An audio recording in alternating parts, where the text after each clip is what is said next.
Carolyn, are you ready? Yep, I'm good. All right, Ann? Both? Oh, now she's unmuted. Ann C? I'm recording right now. All right, well, in that case, let's begin. Today is April 23rd, 2020. This is the April meeting of the Middleton Zoning Board of Appeals. We have a few items on the agenda we have to knock out first. First of which is, I want to say thank you to Dick Mazzaro for his service.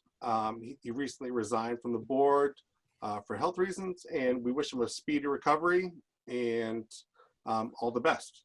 He's been a great asset to the board and a mentor for me, and I can't thank him enough. With that being said, we need to vote on a new chair.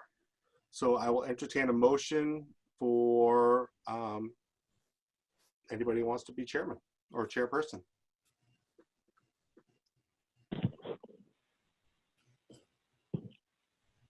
I'll nominate Greg.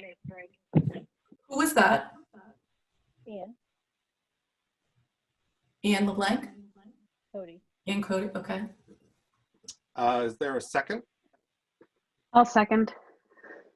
And Craig, I'm sorry, this all has to be done through roll call too. Oh yeah, so let's go. So Carolyn McPherson, what's your vote? Well, I seconded, and I'll vote yay. Ann LeBlanc Snyder? Yay. And Cody?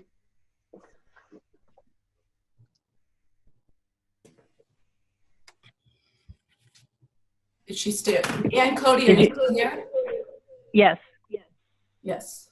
Can I vote no? All right, I'll vote yes for expediency. That being said, thank you, and let's move on. We have two sets of minutes from February and March. I'm going to table those till next month, just for expediency, because I want to make sure everybody has time to review them. That being said, let's start with we have two continued public hearings. One is for 4 Usador Street. Should we start with that one? Would you like me to share the screen? Please.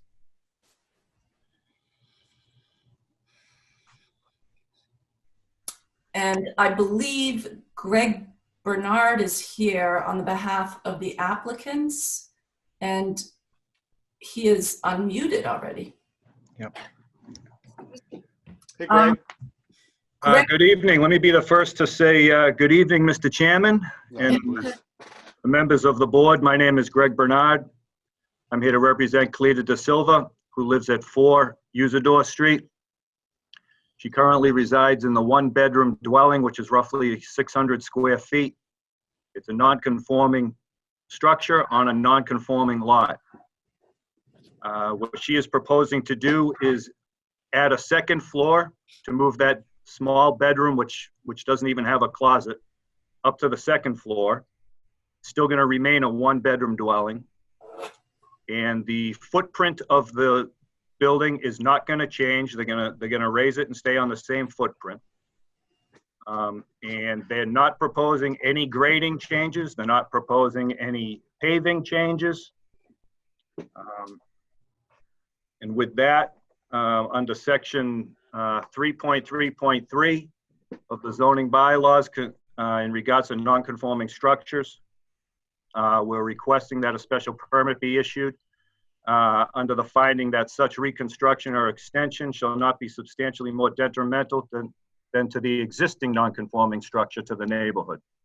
I know one of the abutters had some issues, so with that, I'll open it up to any questions the board may have or any issues they want to read from the record. Thank you. Mr. Chairman, we do have the legal ad, and we have comments from the Conservation Commission and an abutter letter for this one. Ann, are you available to, and Cody, are you available to read those into the record, or can we go through, do it electronically. And it could, with the feedback, it might be tough. Maybe Ann or Carolyn would like to do it. I don't mind doing it, and if you want, I can share the screen at the same time. Thank you.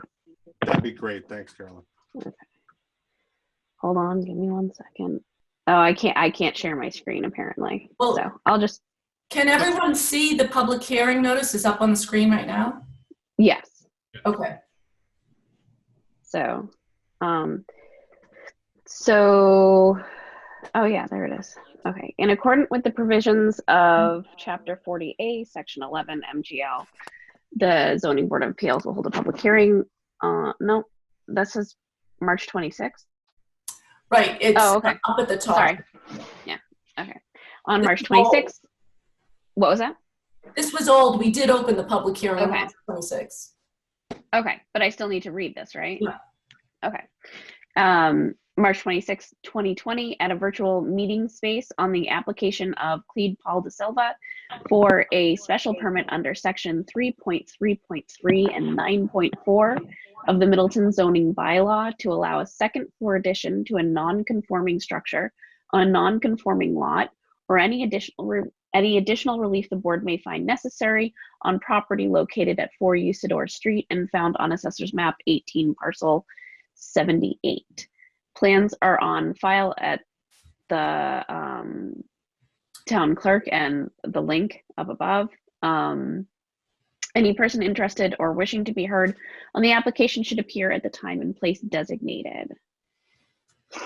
And then if we go to conservation agent comments, on Thursday, April 23rd, Kristen Kent said, 4 Usador Street, no comments. The addition of a second floor doesn't trigger a stormwater permit, won't produce any additional runoff, and there are no wetland resources in the area. We have an email from an abutter. Good evening. We are abutting neighbors located across the street from the above subject. We are at 3 Usador Street, Mark and Mary Ellen Fraser. Since this is going to be a virtual meeting, we are not certain we will be able to attend. We just wanted to voice our concern about the water runoff. According to the plan, it appears that elevation 88 would shift all the water across the street and flood our yard. As far as we can tell, there is no consideration on the plan for drainage to address this potential flooding to our yard, which is concerning. Thank you in advance, and hope if you are not the contact for this, you will forward to the appropriate person party, Mark and Mary Ellen Fraser. And that's it as far as I can see for communications. I do see that the abutter is in the audience too.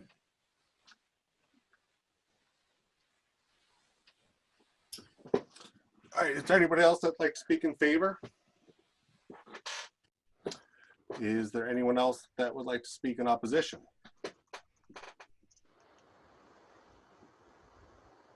How to get on there. I don't know how to speak. I don't know how to turn it on. Can you guys hear? Can you hear us? Yep, you want us to turn the video on too, or are you good? No, you don't want to see us. Nah. That's okay. Okay. Go ahead. Just identify yourself for the record. That'd be great. Butters across the street. So we had just, my husband knows more about this than I do, but so he can talk about his concerns, but it's probably what we had in our letter. That's all. We're just kind of concerned because there's a lot of runoff and it all comes into our yard anyway. And we just, with the addition and everything else, I guess with these elevations, it looks like there's going to be more runoff. Probably not as much more runoff, but the driveway that's there now is below the grade of the street, along with the front stairs going into the front yard. Right now, when it rains out, the water collects in the front yard, almost like a retention pond. And when the water subsides, after a while, it just goes right into the ground. But if they put a new driveway in there and they build up that area between the driveway and the street, all the water is going to be coming my way. If you look at the plan, elevation 88 kind of explains everything. The water comes from the ledge across the street into my yard. This time of year, we don't have to worry about it as much because there's no frost on the ground. But I'm just concerned once we get frost on the ground, it starts building up, where's the water gonna go?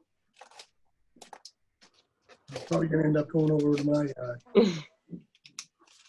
So, Katrina, can you put that up for us, the site plan?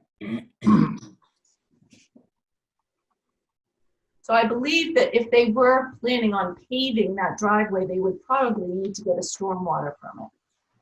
Well, not only that, but if they do put a driveway in, I imagine they're gonna put it to, make it so the water will run out to the street, which means that everything is gonna be built up in the front of the house. Chances are he's probably gonna dig out the driveway, fill the area in where it ponds right now, and that's gonna leave the water sitting there. It's only gonna go across the street.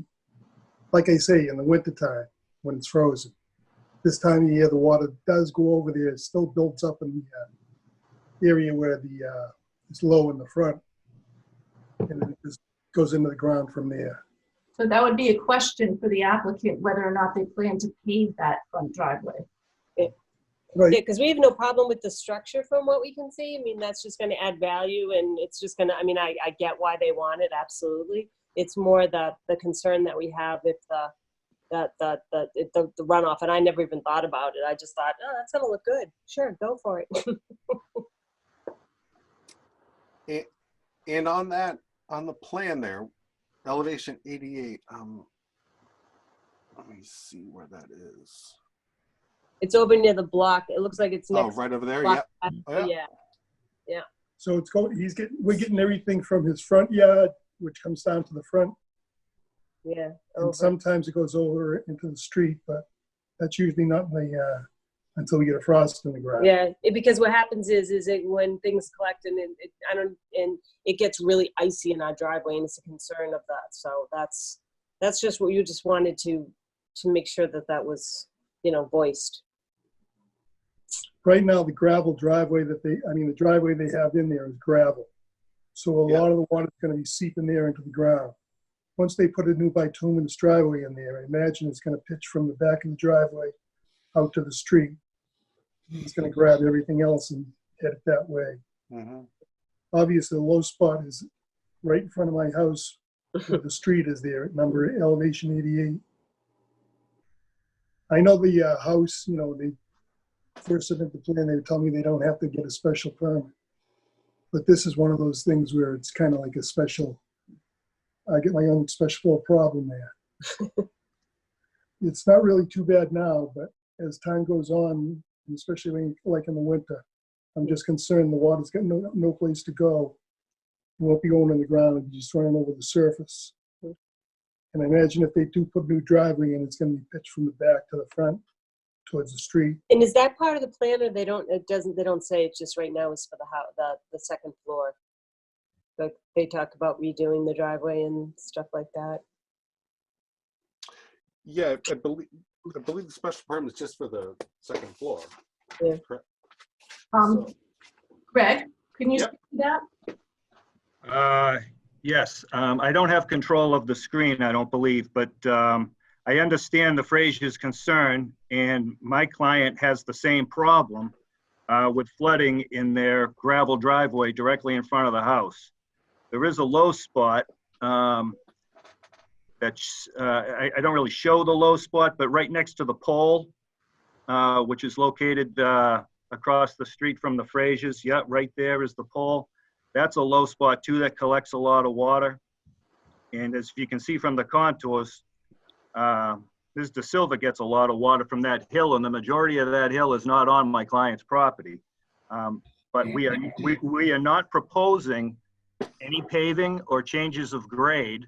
Once I saw the Frazier's letter, I went and I talked to the client, and he confirmed that he's not doing that. And I made him very aware that if in fact he does in the future want to pave or change the grade, we will be subject to the stormwater permit, but that is not proposed at this time. We're only proposing the second floor. The gravel driveway actually at the moment is at least helpful to my client. I'm sure it's not much help to the Frazier's, but it does provide a little bit of storage because from the edge of the pavement, or at least from the center line of Usador pavement, it slopes similarly to the Frazier's, it slopes towards the house. Cool. Okay. Well, I mean, that should be good, right, Mark? I mean, if it's just that if they do decide to pave the driveway, that, okay. As long as they don't change the area in the front, which I prefer, for lack of a better term, Greg, is the, bear with me for a minute here. I'm sorry, Mark, I didn't catch that last part. Yeah, the gravel driveway obviously is going to take some of that water up, and I believe their driveway is already lower than the street. It is, yeah. If they just leave that area in the front that acts as a retention pond, that'd be fine. If they start building that up, they're going to have problems with the water runoff. But they're Oh, saying, Absolutely. You can see that anyway, Greg, if you go over there and you can just take a look at the land and the way it go, you know, everything goes from the back of the lot to the front of the lot. Yep. And obviously, in the spring, in the winter, when we get good frost, the water's not going in the ground anymore. Sure. If he just leaves it the way it is now, everything will be fine. But that's what Greg's saying. They're going to put in the minutes that if he does change it, that they're going to have to go for a permit of some type or go through. Right, Greg? That's what you guys are saying? Well, that would kick in a stormwater permit. Yep.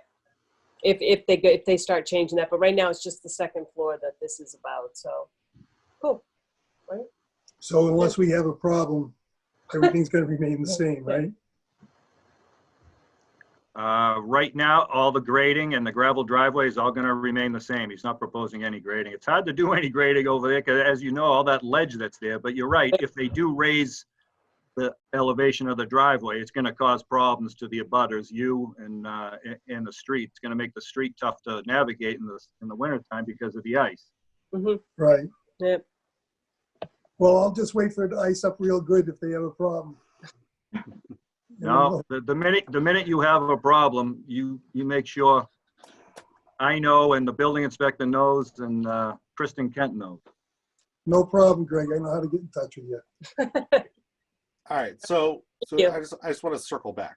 Yep. So there's no change to the topography, right? That is correct. Okay. If they do change the topography, they're going to have to let us know. That's all. Well, they have to let us know Oh, yeah. first. I know how to get in touch with Greg. Perfect. Okay. Is there anybody else who speak in favor or opposition? It's just me and the wife here. All right. Hearing none, I'll open up for board discussion. Any board members have any questions?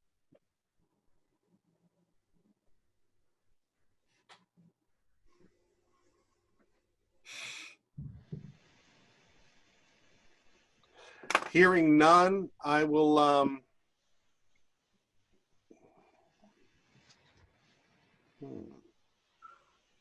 entertain a motion if anyone wants to make it.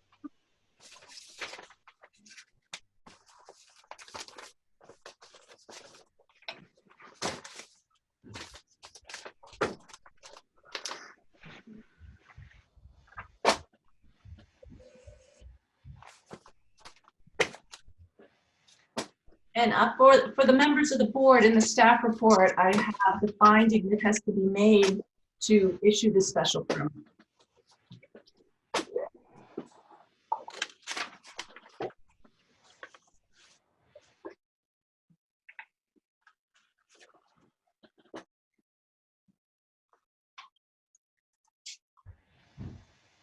I don't have a problem with the special permit.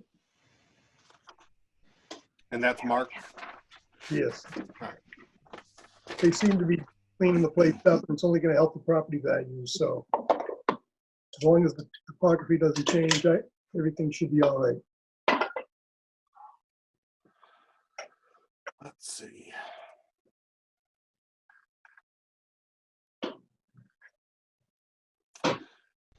Just bear with us for 1 second, if you don't mind. No problem. Technology is so fun. Yeah. Let's see.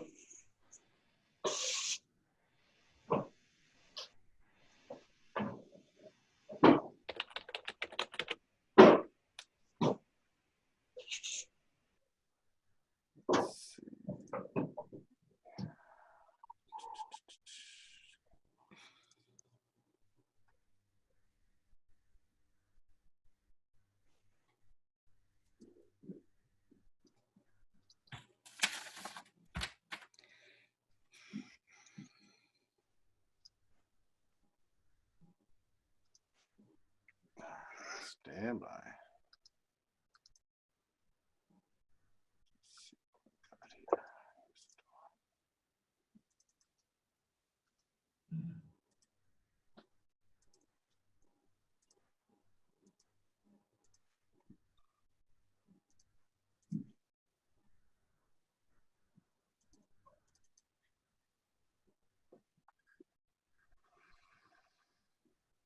Let's see.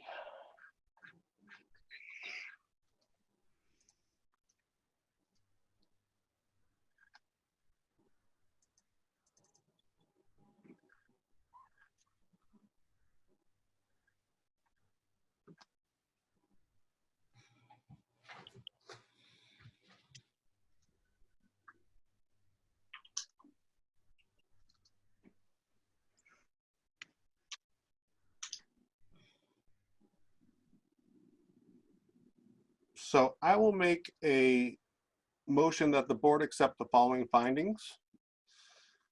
That, let's see, that the proposed reconstruction, extension, alteration, or change shall not be substantially more detrimental than the existing non-conforming structure to the neighborhood. And I think that's really all we need. Do I have a second? I'll second it. Do I have a vote? Roll call vote. And Cody? Where'd she go? She's muted.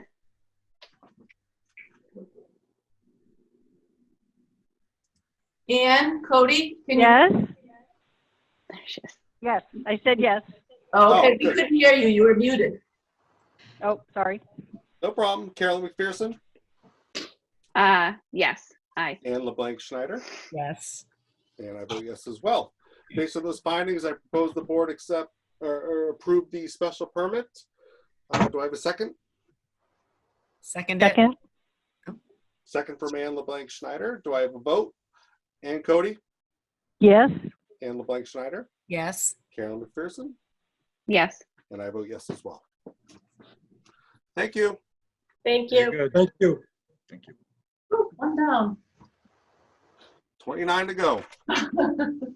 Oh, I'm sorry. 3, 4. Yes, ma'am. So the next item on the agenda is 245 South Main Street. 145. Which is 99 Restaurants of Boston LLC.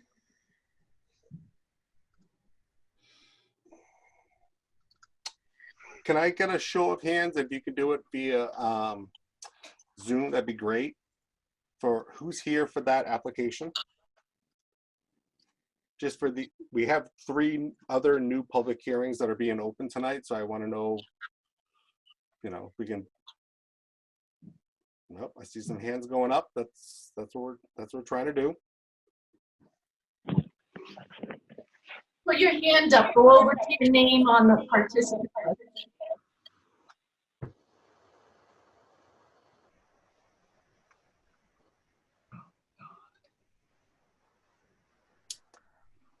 All right. So I see a few people with their hands up, so let's go with that one. I'm gonna actually put that one off until after 145 South Main Street, if that's okay. Attorney Mann, is that all right with you? She has to be unmuted. There we go. Isn't she? Yes, that's fine with me. All right. I know there's a bunch of other people here that are concerned about that. So why don't we open that one up and go from there? So we're opening 145. Yep. We'll do 245 last. I think we can go through the first 3 that we're going to open up that are new, and then get back to 245. Okay, we have the legal ad for that one to be read. Mm-hmm. I assume that's me. Yes, ma'am. Okay. Oh, sure. Showing it. Great. In accordance with the provisions of Chapter 40A, Section 11, Mass General Law, and an emergency order suspending certain provisions of the open meeting law, the Zoning Board of Appeals will hold a public hearing at 7 p.m. on April 23rd, 2020 via a virtual meeting space accessible via the URL shown and the phone number and meeting ID on the application of Salty's Lobster Shack, Inc. for the site plan approval under section 9.5.3 for a proposed fast food restaurant or any additional relief the board may find necessary on property located at 145 South Main Street and found on Assessor's Map 29, Parcel 69. Plans can be accessed on the Town of Middleton website. Any person interested or wishing to be heard on the application should appear at the time and place designated. If you're unable to attend the virtual public hearing, you can email Katrina, Chairman Nazaro. And we have some communications on this. So do you want me to do those now, Craig? Yeah, Katrina, if you could put up the any communications we have, that'd be great. We'll just go one by one. So I've got the ICDRC letter up. Yeah. Okay. So from the ICDRC to Middleton Board of Appeals, on April 14th, the ICDRC met via Zoom to review the site plan of 145 South Main Street. Attorney Jill Mann represented Acorn Street Realty. The committee recommended the plan with the following changes. 1, a vinyl fence with lattice work on the top foot be installed to block the view of the sinks. This needs not be more than 4 sections. 2, extend the post and rail fence that goes in front of the seafood trailer to meet the vinyl fence. 3, add 3 or more bushes in front, 3 or 4 more bushes in front of the post and rail to meet the vinyl fence.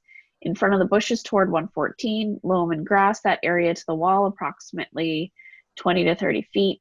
On the corner adjacent to the school, landscape with either grass or bushes. This area will be around 30 deep and maybe only 10 feet wide. Sincerely, Paul Richardson.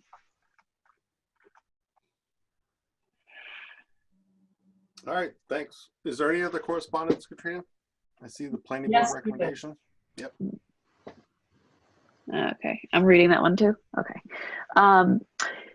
April 8th, to Zoning Board of Appeals from Anthony Tierno, Planning Board Chairperson. At a regularly scheduled meeting held on Wednesday, April 8th, 2020, the Middleton Planning Board reviewed the site plan application for 145 South Main Street. Unanimously, the board offered a negative recommendation on this application for the reason that the proposal to use a temporary structure to operate a permanent business is not in harmony with the general aesthetics of the community. Nevertheless, with the understanding that the proposed use is by right, the board offered the following recommendations. 1, place the parking area between the proposed trailer and South Main Street in order to keep the proposed trailer as far away from frontage as possible. 2, install matching lattice work or fencing to screen the trailer wheelbase, hand wash stations, and portable toilets. And 3, install directional signage for traffic for pedestrian safety.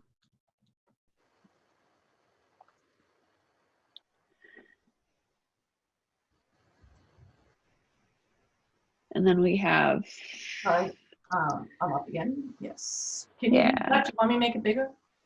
I can read it. I have it on my screen too. So from Brad Swanson, the assessor has reviewed the aforementioned plans and has no questions at this time. From Paul Goodwin, hi Katrina, 145 South Main Street, water availability is uncertain. There may have been a water service to old dwelling that was there. The applicant may have to work with Town of Middleton and Danvers to locate current water service if available, and to be sure it is in satisfactory working order. Also set up a way to meter the water use and set up for seasonal use with Danvers. Paul. From Chief Martinuck, good morning, 145 South Main Street. The food truck will need to be inspected by the fire department and the propane tanks will need to be properly permitted and placed by a licensed company. We will need to have adequate access into the property in case of a medical or any other emergencies. These comments are subject to change upon further review or changes. Any questions, let me know. Thank you, Tom. From Kenny Rollins, hi Katrina, 145 South Main Street. Meld needs to set 2 poles on the property for service and lighting. Thanks, Ken Rollins. Oh, There's second. okay. From Chief DG, I do have concerns about the property on 145 South Main Street with the traffic coming to and from, especially when and if school is back in session. Thank you. Stay healthy, Jim. From Derek Fullerton, if zoning allows this, the Middleton Health Department will need to approve the food truck through proper health department permitting. No discharge of food processing, ware washing, hand washing sinks, equipment cleansing into storm drains, stormwater systems, or on the grounds. Gray water from food truck must be internally or externally held in a gray water tank and properly pumped out and discharged at a wastewater treatment plant by a licensed septic hauler. This permit should be conditioned seasonal only and not permanent use, as they are requesting use of portable bathrooms and portable hand sinks, therefore not requiring the installation of a permanent wastewater septic system for the property. From Kristen Kent, Conservation has the following comments on the pending applications. 2 Birch Road, 145 South Main Street, no comments. And then we had 21 support letters from different residents. I don't think you want to read through all of these, but Really? they had a lot of support from different residents. Okay. Is that it? That is it for the Nothing negative. letters. Okay. Thanks, Carolyn. No Is there anybody problem. else anybody here to speak in favor of the application? Good evening, Jill Mann here on behalf of the applicant Salty's Lobster Shack. I will just want to note that I know that Paul Richardson in his correspondence had said I represent the owner of the property, Acorn Realty, and I do not. I actually represent the petitioner, who is the food truck operator, just to clear up the record. So I basically want to open the hearing by saying this particular use is located at the property. It's a 5-acre parcel of land that's located adjacent to Fuller Meadow School. Just to give familiarity to the board, it is the property that was the site of the farmers market about 2 years ago, and is the property, again, that is in between the Teresa's Plaza and the Fuller Meadow School. As you can see, Ms. O'Leary is showing you the site plan. It has 100 feet of frontage. It's a legally conforming lot. It's 5 acres with 100 feet of frontage. It's in the business district, which means restaurants are permitted by right, even if it's a seasonal restaurant. This particular use will encompass 200 square foot truck, essentially. It will have seating in the form of picnic tables outside. It is intended to be something more amenable to families. It is intended to supplement, getting a lobster roll, crossing the street, and going to Richardson's for an ice cream. That's what the intent is, to kind of have that feel. It is located right near where the pedestrian crossing is to actually do that as well. The petitioner has provided pictures of the food truck itself, and this isn't the actual latest plan. Katrina, do you have the new rendering? Yep. That you can share, please? Saw that. Here we go. So we did appear before the planning board and the ICDRC, and we were asked to do a few things, and we did comply with all of them, and I want to explain how. Okay, I'm gonna wait for you to go to the big circle, and that way it's easier for people to see. There we go.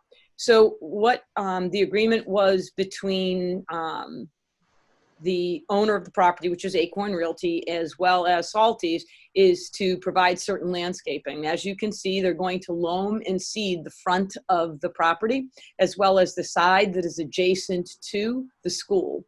The areas that are behind that hatching are actually native. It's trees, shrub, it's all going in the back. The area in front or in between where those hatches are is the crushed asphalt that was used when we actually opened this to the farmers market.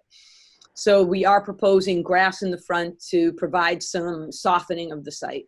In addition to that, in compliance with the request, the applicant has agreed to install a 4-foot high post and rail fence that would run along the front of the food truck and then go down the side. I will explain where the hand washing stations are going but right now, originally they were closer to the food truck, which was why there was going to be a vinyl fence, but that area is being moved to allow the seating to be in the area as shown. They're basically picnic benches and the regular rectangular picnic benches, as well as those octagonal wooden outdoor benches.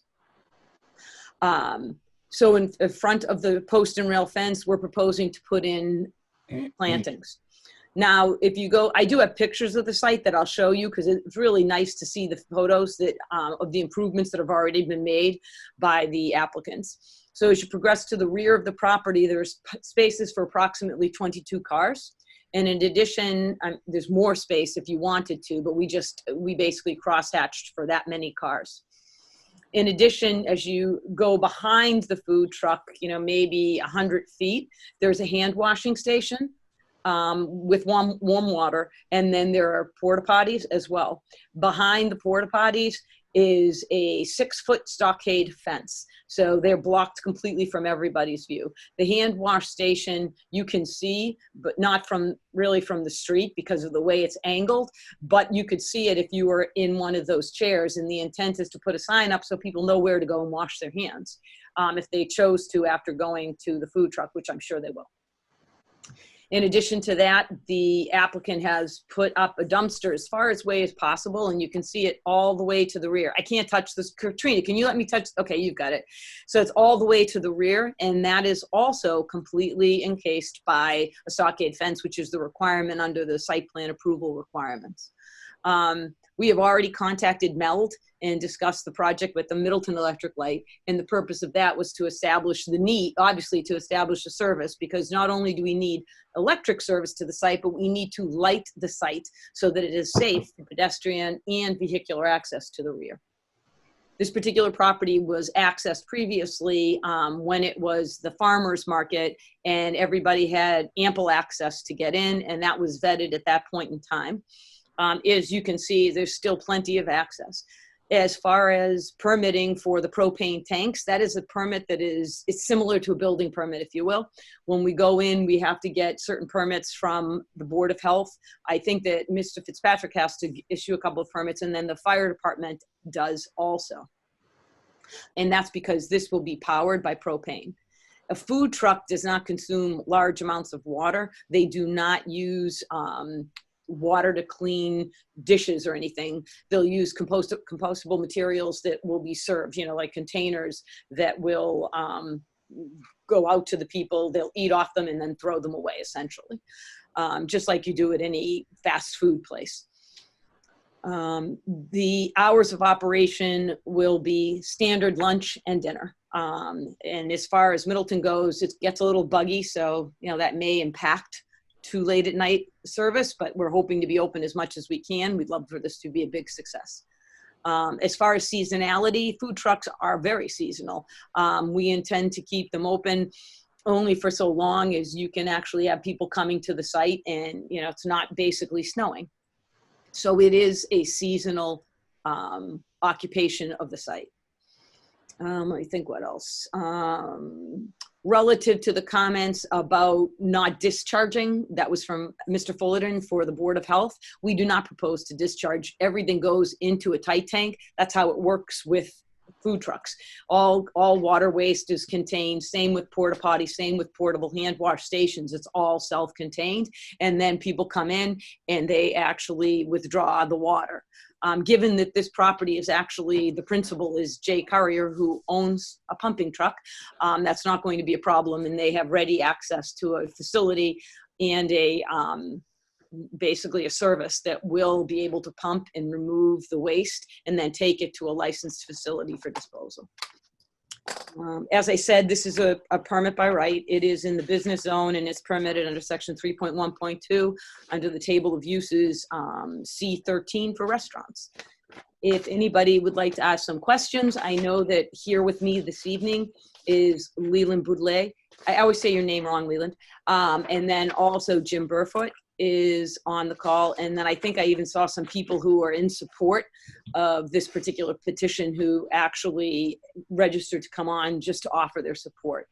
I read all of the letters in support, and I've talked to many people. I mean, a lot of people find this to be a wonderful addition to the town of Middleton, and I think that it was enhanced by the fact that the town had run also a food truck, if you will, expo, and basically people loved it. There was a great response in the positive. So that's really it. If you have questions for me or for the petitioners, and I understand Jay Currier is also on, so he could answer questions relative to the property and for the owner, Acorn. Thank you.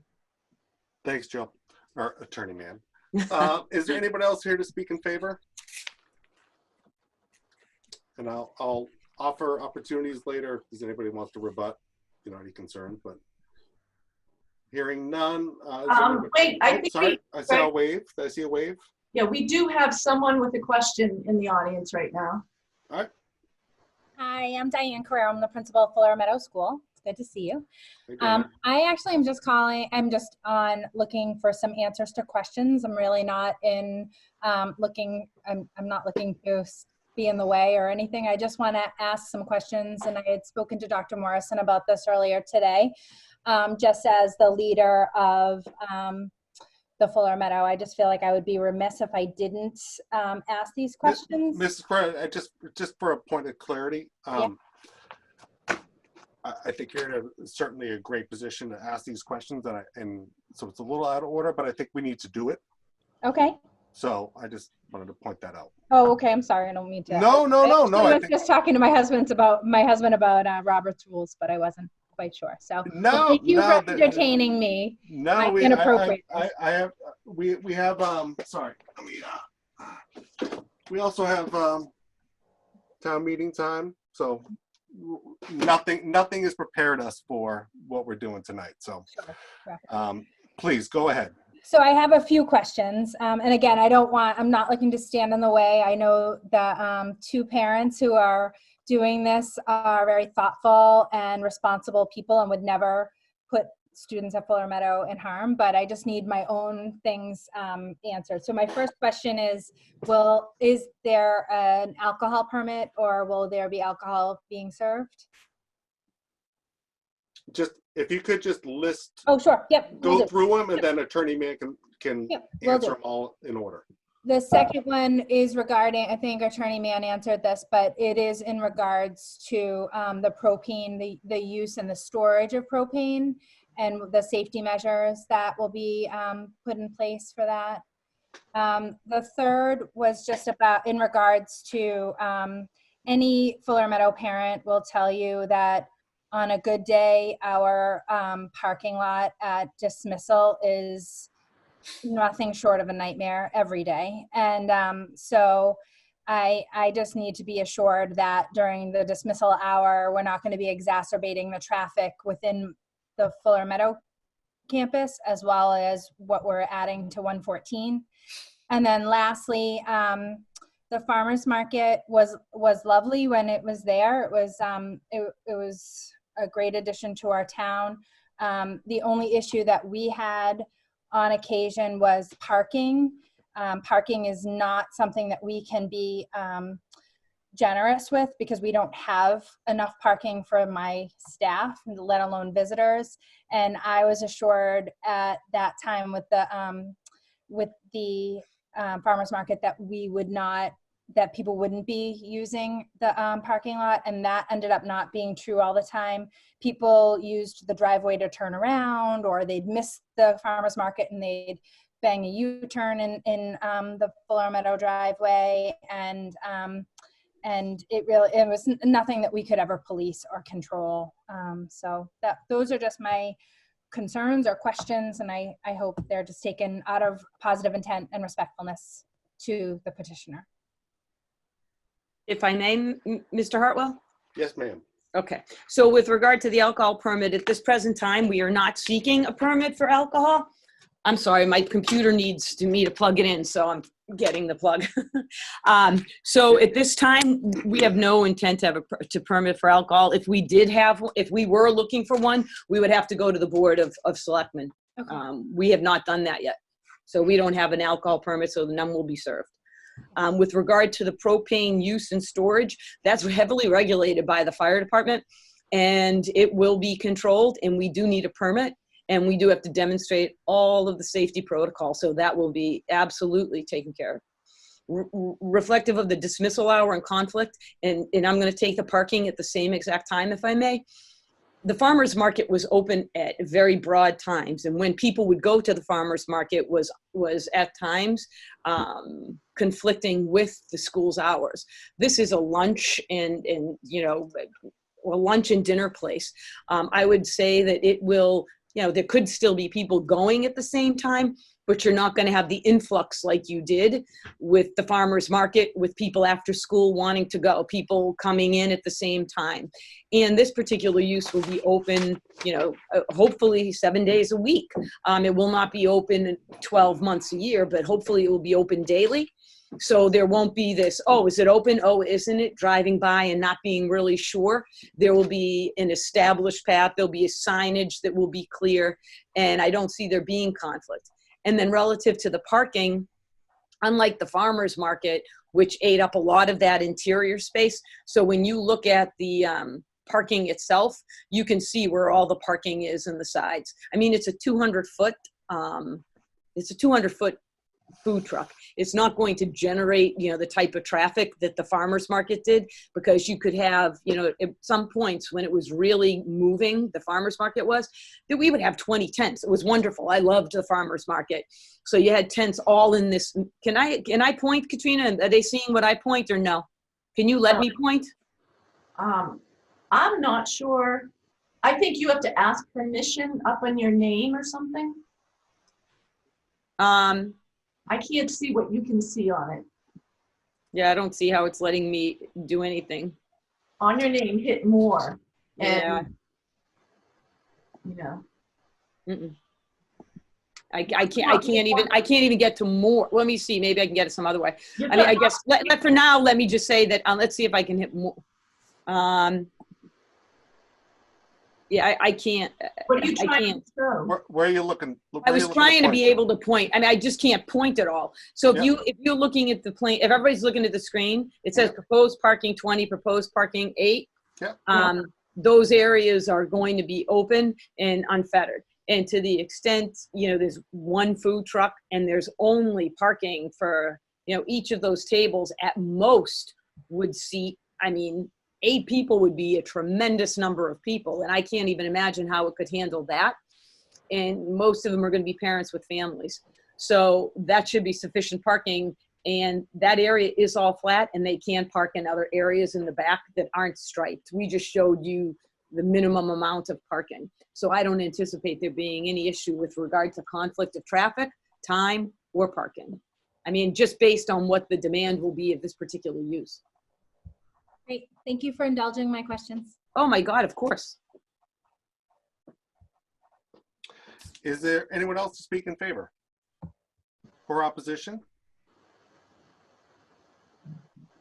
Katrina, I'm going to ask you to give me a hand and look and see if anyone's raising their hand or. Okay, so we have Chris Farages, we have Charles Lozinger, and we have Dave Daniels and Rich Benvento. All are raising their hand. Do you want me to unmute them all? Let's go one by one. Chris, did you want to talk on this one? How come I can't unmute them? I just unmuted myself. No, I was raising my hand as a representative of the 99 hearing, so that's why my hand was raised. And I believe Charles might be the same way. Charles? Yes, I'm on this for the 99. Okay, thank you. Lower hand. Dave Daniels, 99, correct? Nope, I think he's here for this. Dave's in a butter, so possibly. Yes, I'm here for this. Can you hear me? Yep. Hey, Dave. Hey, Yep. Dave. Hi, Dave Daniels, Richardson's Farms. I'm just here to say I'm in support of this. I think it'll be a great addition and it'll work well with our business. As far as both businesses geared towards summertime, definitely think it's the right thing for this town. Thanks, Dave. Thank you. Thanks, Dave. And any board members have any questions for Dave?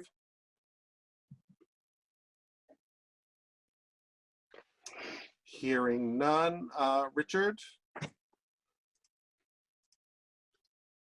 Benevento, do you have any questions for this one, or are you for the 99?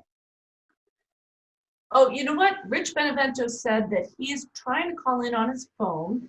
He lost his microphone. And let me see. Rich, is that you? The phone? I'm unmuted now. There we go. Can you hear me okay now? Yep. Yep. All right, so I am here to talk about the 99, to weigh in on that, but I do have a question on this one only because I heard the discussion about parking, and I know that it looks like the lot's been reclaimed, so it's all kind of crushed up asphalt, but the plan shows striping. So do you plan on striping the parking, or is this just showing that it will accommodate that many spaces? Attorney Mann? Yes, so we can stripe, but when you stripe reclaimed asphalt, you know what happens? It just kind of blurs. So it wasn't. So it won't be striped. I mean, sometimes originally they might start it. Like Jay did it last time. I'd have to ask you to unmute Jay to see what he intends to do. Because when we had the farmer's market, we did stripe. I mean, I don't know that it's necessary, but do you want to ask Jay to weigh in, Mr. Hartwell? No, I don't. There he is. Jay? I was just curious. We'll see how it goes. Yeah, that's what I'm sorry. Are you there? I'm here. We'll see Yes, how sir. it goes. If we need to stripe or if it gets busy, we'll see how it goes and we'll stripe it. But right now, like we said, it's just reclaimed asphalt. So it isn't something that's going to stay there lasting. I remember when we did it with the farmer's market, sometimes it'd last a couple of weeks and it got hairy. Traffic and everything else on it. Yeah. So Mr. Benvenuto, I guess the answer to your question is we demonstrate sufficient space and, maybe we'll have some sort of a marker to let people know where to park, but most likely there won't be any striping. Okay.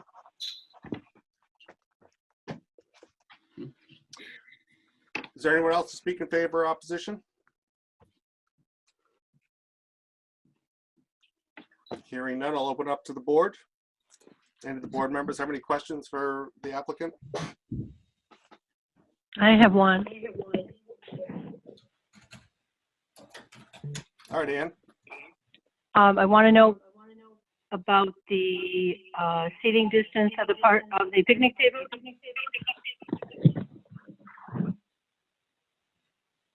I am really sorry. I don't know. Yeah, Attorney Mann, she wants to know about the spacing on the picnic tables. Sure. It's for the ability to seat. You have these octagonal tables that will seat 8. And the benches typically can sit between 6 and 8. It depends if you have a little kid. So if you have a mom and a dad and 3 kids, they can sit at one picnic table. It just depends. I mean, it's not intended. No. Oh. That's not my question. I want to know about the distance between the tables. Oh, between the tables. It looks like it's about 4 feet.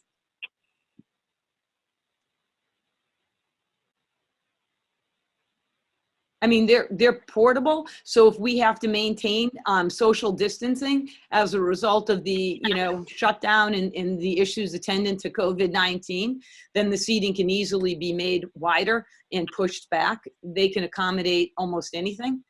And it will be because Mr. Fullerton, the Board of Health director, will require it.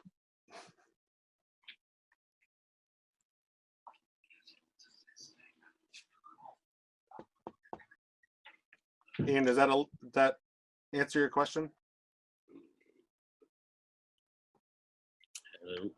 I can't hear, Craig. I don't know. Ann, are you still with us?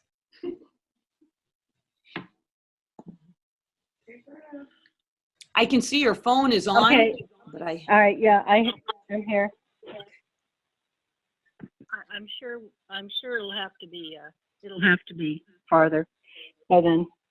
I think I agree with you, Ms. Cody. I believe that they're going to have to push them more distant and make them at least 6 feet apart, if not more. That could spill into your entrance and exit. I'm sorry? that might spill into your entrance and exit of the Oh, driveway. okay, sorry. So if it does, Mr. Courier has already indicated that he would push back that line of the asphalt. I mean, he has so much freedom, and it wouldn't be a structure. It would just be about clearing some land and pushing it out. It would be pretty simple to do. In 5.5 addition to acres. that, it is possible to actually relocate some of the seating to the rear. I can't point, I apologize, Ms. Cody, but if you were to walk to the rear between the porta potties and the other 8-unit parking, it would be in there. They could also put a couple of tables if they had to maintain even more distance. Okay, you're probably gonna have to plan on that. I agree with you.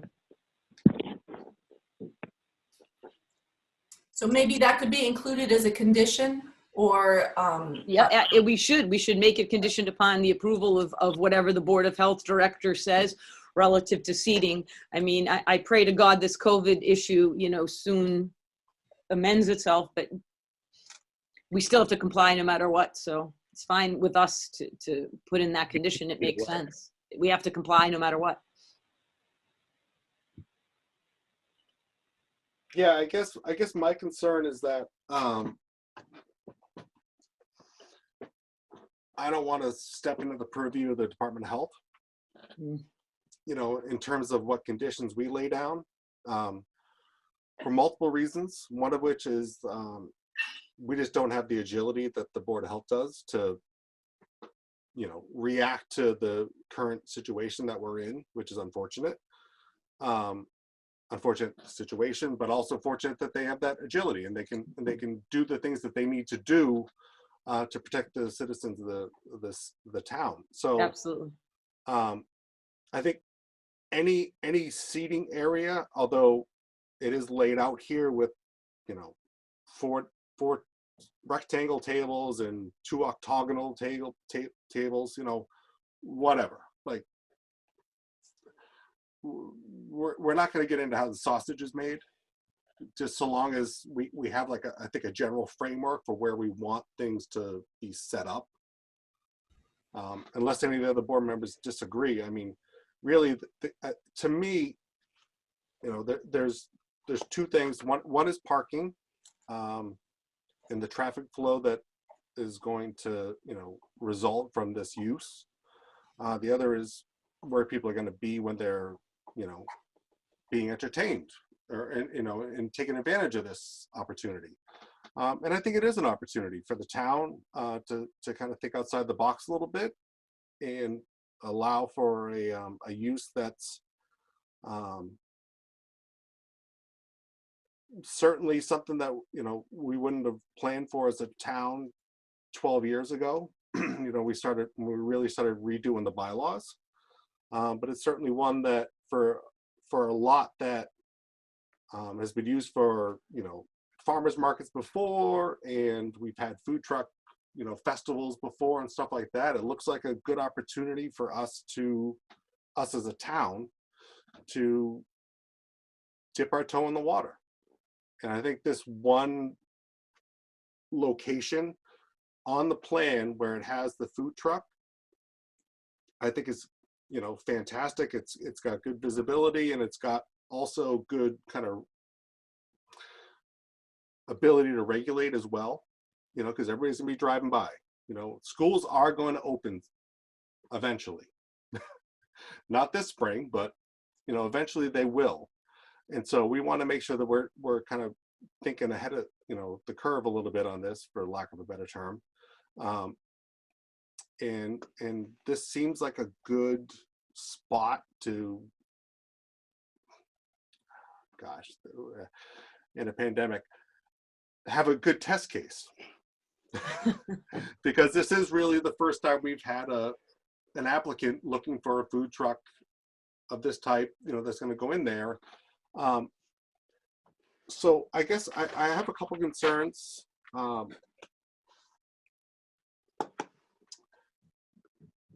So, I mean, it's going in there, and I can see that as of right, as a fast food service restaurant. I guess I would ask the board if they have any concerns about the type of fast food that would be going in there. I mean, it's all fast food if you're in a food truck. Otherwise, you're not lasting long. Anybody who's been to Boston and seen the food trucks and how they operate, I mean, they can operate on the, Rose Kennedy Parkway, and they can switch out all the time.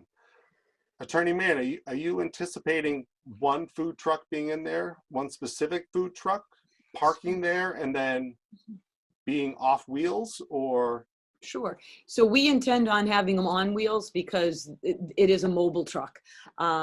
And it will be, first truck going in is called Salty's. It will have lobster rolls. It is a true, if you will, New England food truck, which is really something that Jay was thrilled to have open here. The desire would be to be able to allow more, but we don't know what's going to happen. We're waiting to see how receptive Middleton is. We're waiting to see if it can withstand the seasonality aspects. We're waiting to see what kind of patronage we can get, not only from the town residents, but from other people, to make sure that it is something that people are willing to frequent and that will be able to be financially feasible.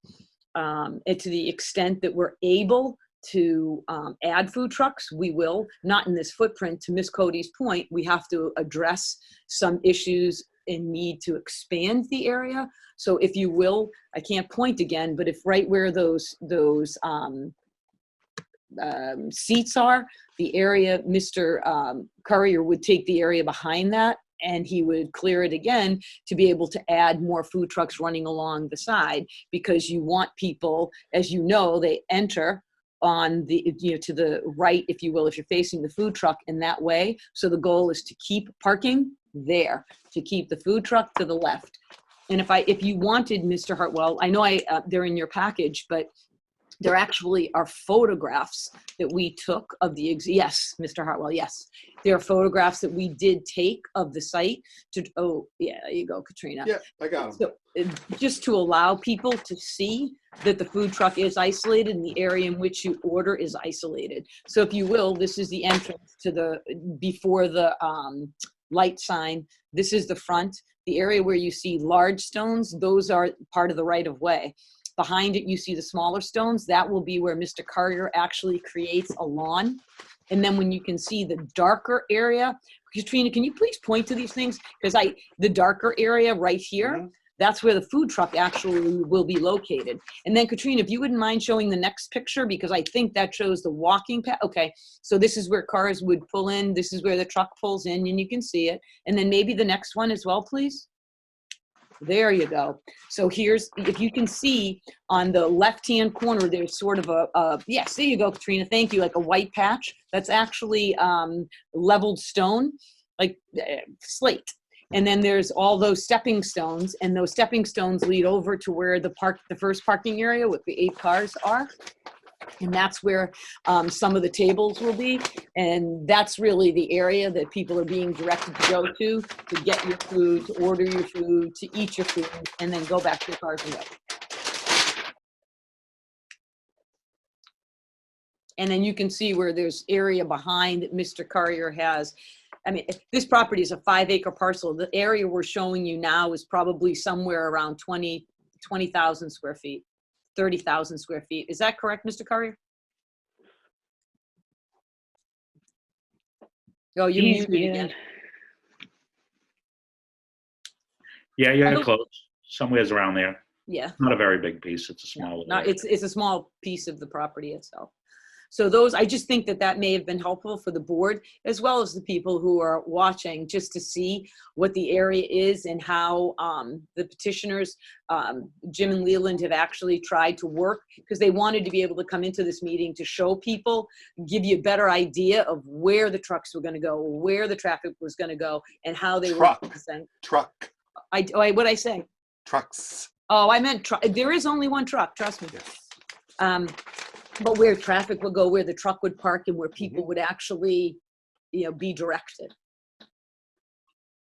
And as I said, Mr. Carrier has met Meld out here. I think it was Meld. It was either Meld or an electrician, Mr. Carbone, to go over where the lights would be in order to provide lighting. And we did provide that on the plan as well. The engineer designed that.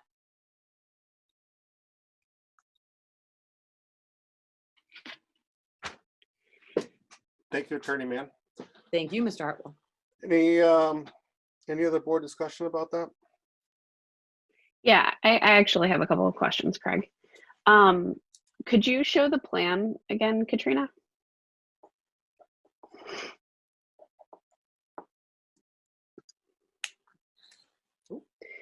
So first, well, I guess it doesn't really require the plan, but the first thing that I think of when I see picnic tables is accessibility. Yep.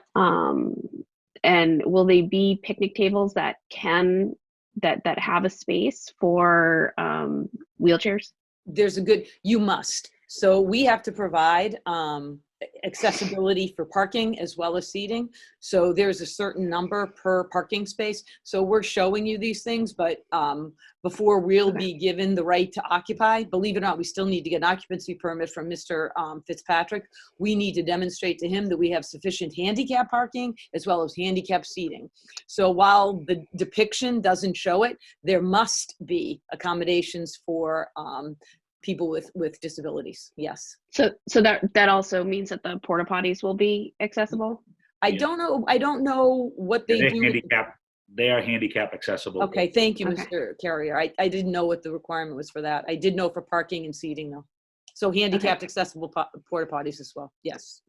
Okay, and the other question I had is you made a point of saying that the containers will be compostable, but I don't see anywhere on the plan. I see a plan for the dumpster. I don't see anything for compost. And I don't know for sure if they will be, but I know they won't be washable. I'm hoping they're going to be compostable, but that can just mean paper, by the way.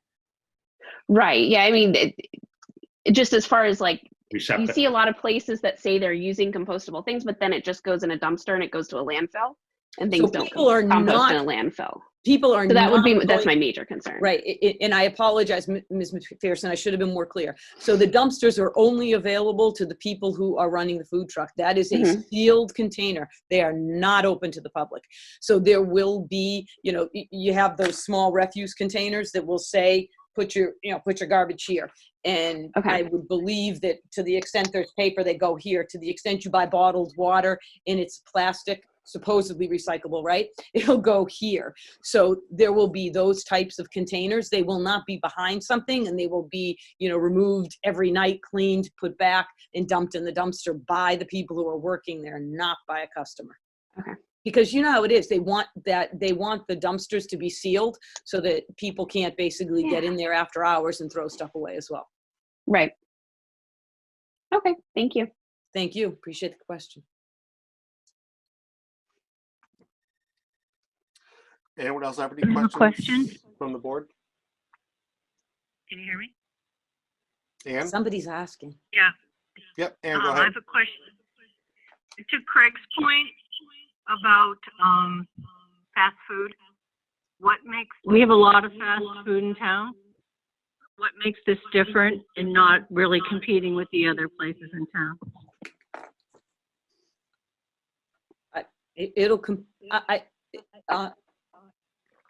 Kind of question. I don't understand the question. So I guess, will it compete with the other fast food restaurants in town? Is it the same kind of food as everyone else? Oh, I got you. I understand now, Ms. Cody. I apologize. What makes it different? It is different. It is literally offering, it'll offer lobster rolls. It'll offer clam rolls. If you'd like, I can actually have either Leland or Jim respond to you and tell you what kind of menu they will have. But it is different from anything that is offered currently in town.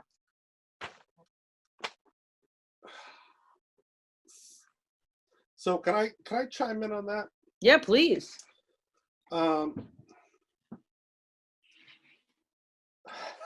This might be overly blunt. I really don't care what you're going to sell. Thank you. I really don't. And shame on me if I'm missing something. We're looking at a site. I think we have some room, some wiggle room here. I think the footprint that you have for a food truck is appropriate. I don't care what truck is there, I guess is my point. And I don't think we should limit it to a specific business because times are tight. If your lobster roll company goes out of business, we're still approving a food truck on that platform.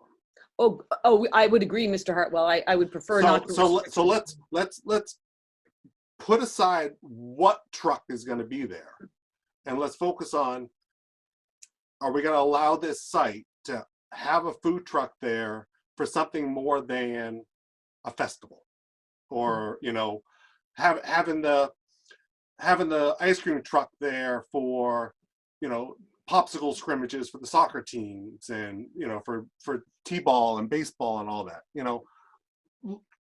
I guess that's the prism I kind of look at it through, is that we have to look at it as a food truck overall, having any truck, just having a platform to park at, and to hopefully be a resource for the town, and hopefully we can set it up that if we, the other board members do feel like this is an appropriate use, that we have the right things in place, for traffic and, that kind of, and, pedestrian flow and safety and all those kind of things. Let's kind of circle back and focus on that a little bit.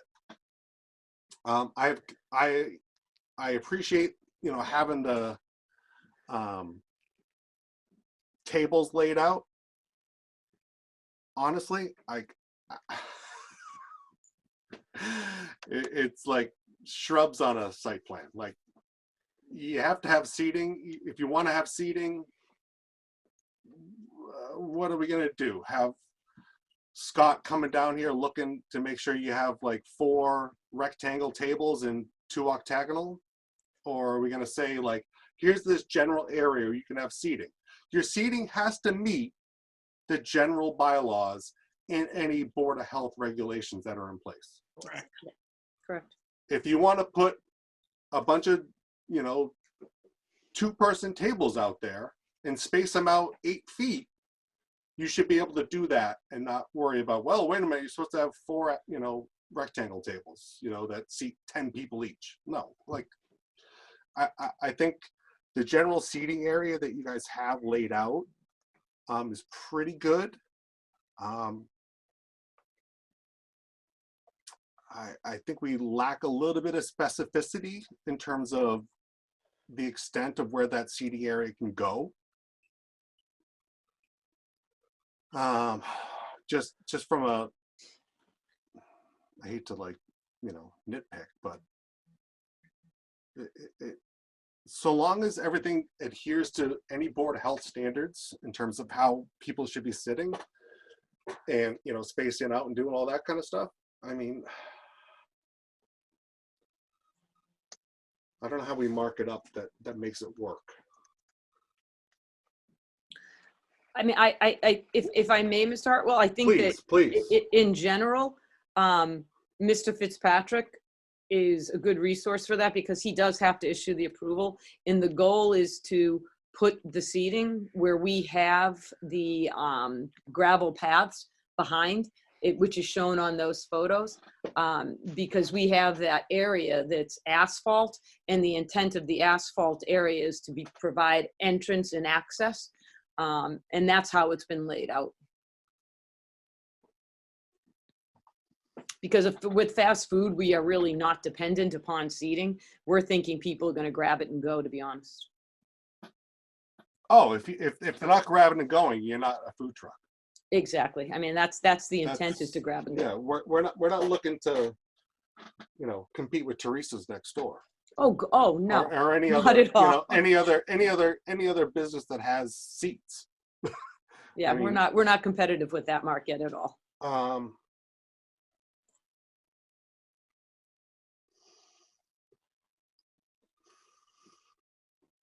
I'll open it up to any other board questions while I percolate a little.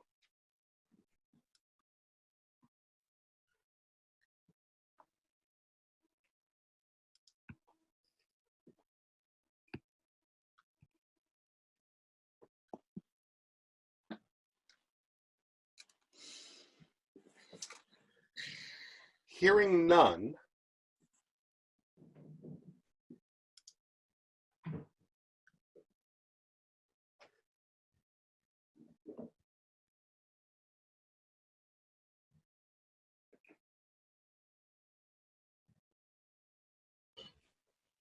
Craig, we have questions from the public. I am open to anything. Open them up. All right, Rich, Richard, how do we get you talking? he's unmuted, so. So, oh, you have a phone too. Okay, wait. My participant list just keeps changing. Everyone keeps bouncing around on it. It's so hard to keep everyone straight. All right, I see you and you're unmuted now. Richard, Yeah, I can think you I'm hear on us? right now. Oh, there you go. There we go. All right, so two quick questions, and not that it's a big deal, but just for clarification, because I was I listened into the planning board meeting. We've been referencing food truck, and I actually saw a quick flash. It was almost like in a movie where the flash comes up. It's actually a trailer, I think, right? So I'm guessing that this is going to be a trailer that'll be dropped as opposed to a food truck on 4 wheels that can pull in and pull out when necessary. I guess that's my first question. The second one is relative to ADA in terms of accessibility. So while the reclaimed parking lot, and again, by the way, I'm putting my public facility planning and building committee hat on. I was on Middleton's public facility planning and building committee, and so I'm kind of putting that hat on for a minute, just in terms of ADA. Can you back up one picture? Yeah, okay, so it is a trailer, but can you back up a picture, possibly? Well, where it shows where this is going to be, where the trail. Oh, it must be in Australia. God, It's upside down.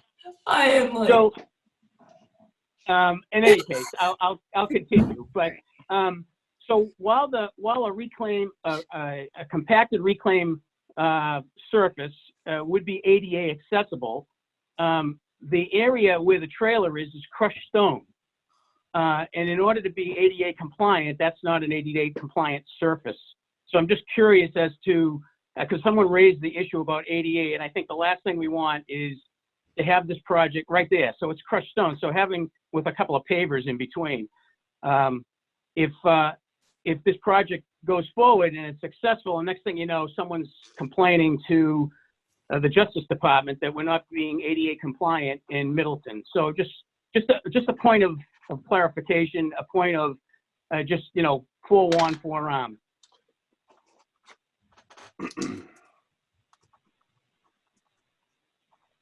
And I'm presuming that's where you go to the trailer, right? You walk across those intermittent pavers and the crushed stone, right? So if someone was in a wheelchair, how do they order something? Again, if we will make sure it's ADA compliant, so there probably will be a special access point for someone who is handicapped, which is very common with outdoor spaces. So instead of having to wait in a long line, quite frankly, you'll pull to the side and you come right up along the side of the truck. That's all. Great. But that is a good point. I mean, it will be, but it's required to be fully ADA compliant. And Mr. Fitzpatrick is going to require that to be the case. So before we can open, we'll have to show him all of those things. Awesome.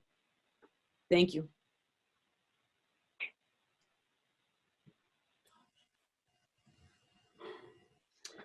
Katrina, I'll let you, anyone else? I can't quite see everybody, but There are no hands raised. virtual or otherwise? Oh, I'm not looking at the pictures. I don't see any virtual hands raised. And I will remind you, we did talk about because we have hearings, keeping a timetable, and we are way beyond that because we've gone. Oh yeah, we blew right through it. Okay. So if we want to have any Totally trouble understood. getting to the others, we have to either continue or wrap these up.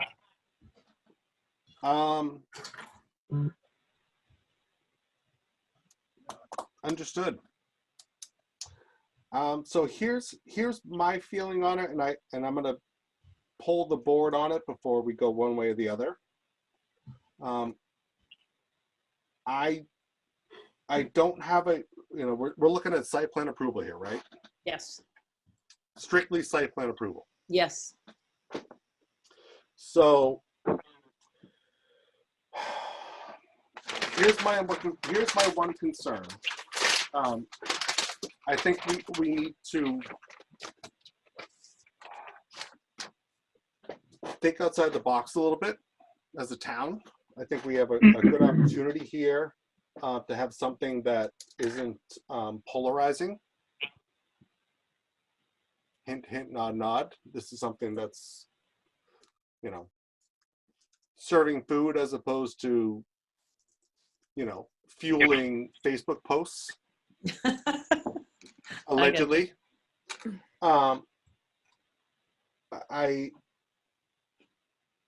think we have, so what I would like to do is I would propose that the board accept the site plan, which, to be clear, has nothing to do with what use is going in that spot. So the plan that I'm looking at right now is the March 19th, 2020 plan that's been revised on 4/13 and 4/17. The site plan for 145 South Main Street, Assessors Map 29, Parcel 69, owner Yes. Acorn Realty LLC. Yep. I'm looking at that right now. I would propose that the board accept the site plan with the following condition: that the seating area run from the beginning of the 4-foot-high post rail fence as laid out on the plan to the, hold on, I gotta find my compass rose, to the southern turn. Craig, I'll put it up on the screen again. That's really loud. Yeah, there you go. Good. Yeah, give Okay. me a second. So scroll in. It's So- not the right one, Katrina. Can you go to the other one? No, that's fine. No. It's got to be on that plan. Oh, there she is. All right, keep going. Good. Got it. All right, I'm still on your screen.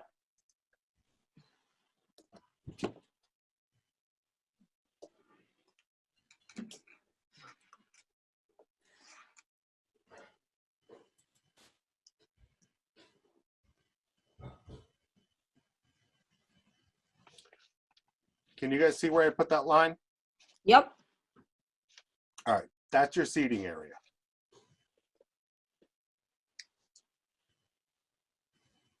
If you want to talk to your client and get back to me, let me know. I think we have enough spacing between, you know, the curb cut, and you can do whatever you want in that space in terms of seating. And if we clear, just to be clear, no pun intended, if Mr. Courier clears behind that line, See the line I just put there in? you go. Okay, that's what we want to make sure of. Okay. Yep. No, I understand, because what you're trying to do is to avoid the traffic. Yep. So we want to keep everything over there. Odds are, you know, everything's going to be done by Board of Health approval, you know, in terms Right. of spacing and all that kind of stuff. I don't want to go count tables. I don't think Scott does either. I don't think he wants to figure out like how many tables are there or that kind of thing. It's a food truck by its nature is a transient thing. Mm-hmm. I think the space that we have here is a good space. I think this kind of laid out area is enough for seating that will be driven not by what we tell you what to do, but by the Board of Health and by the economy. So, I think that's absolutely fine. That's where we show the seating, Mr. Hartwell. So I think we can accommodate that, and whatever Mr. Fullerton requires, we're going to comply with, as well as Mr. Fitzpatrick, because again, ADA is going to come into play. Yep, 100%. And all of those conditions in terms of like ADA compliance. Yep. We don't have to lay that out as conditions. You're going to Yeah. do it, because if you don't get the We don't get an occupancy permit, yeah. so So yeah. have fun. Like Have you fun know, with a so- permit for nothing. Yes. yeah. So let's think about what makes the most sense with the least amount of nitpicking. Understood. So I'm going to ask the other board members to chime in, because I need almost a roll call on this one for thoughts. Carolyn? From the Death Star? I don't know that I'm ready to decide on it tonight. I have very mixed feelings about it, but I can if I have to.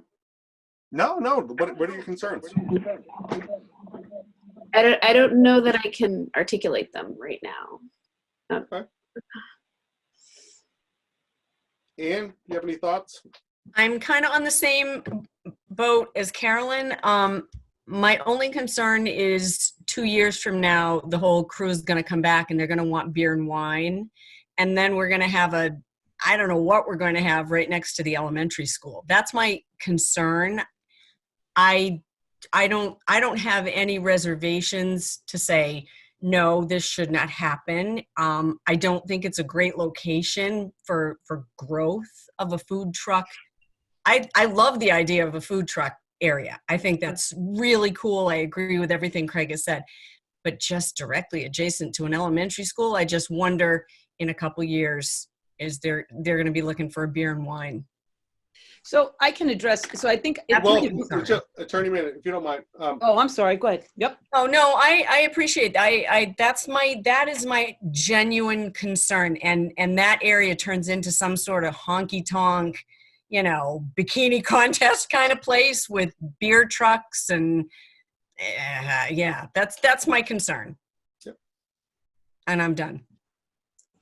And Cody, do you have any comments on the proposal?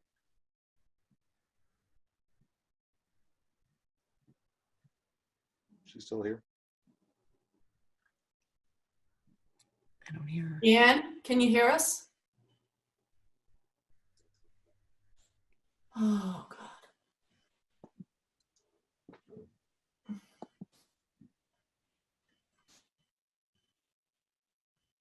While we wait for... I don't see her. I don't see Ann Cody phone anymore.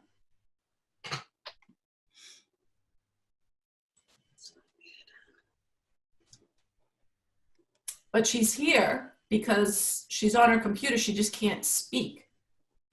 So Ann Cody, can you text me to let me know if you're having a hard time getting in?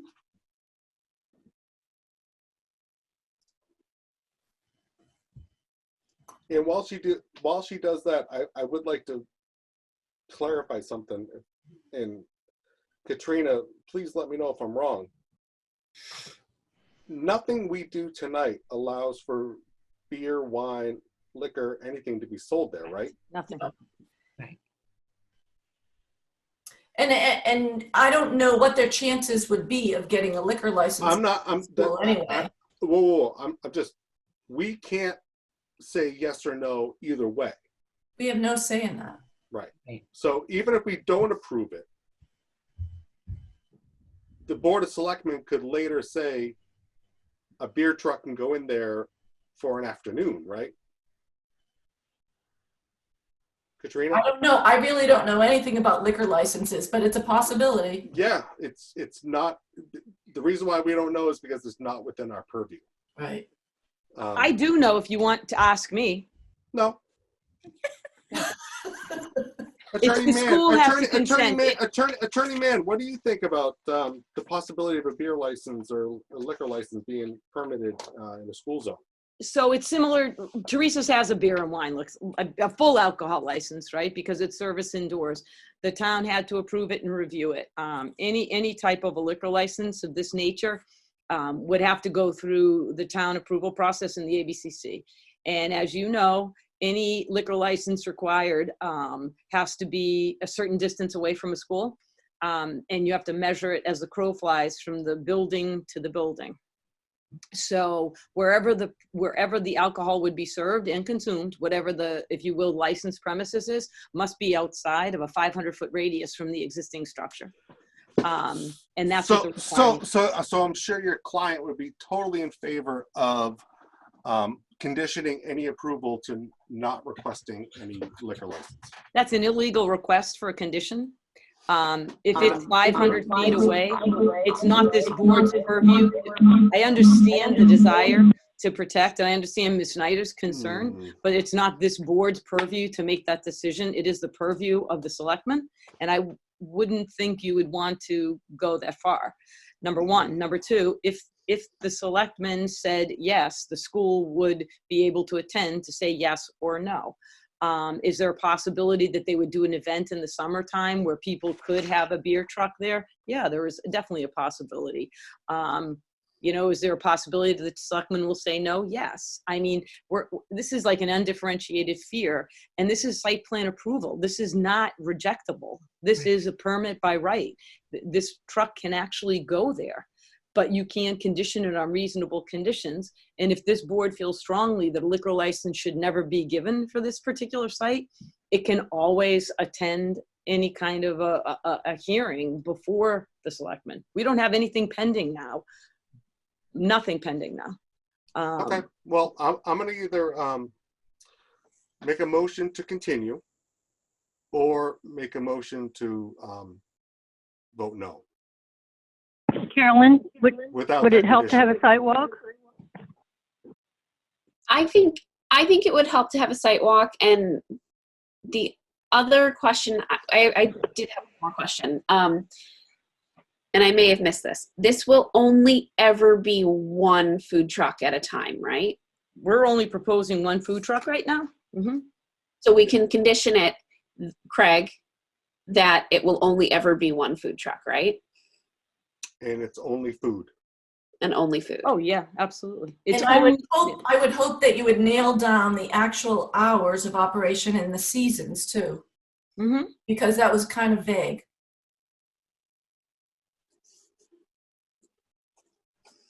Because you do have a motion on the table, right, Craig?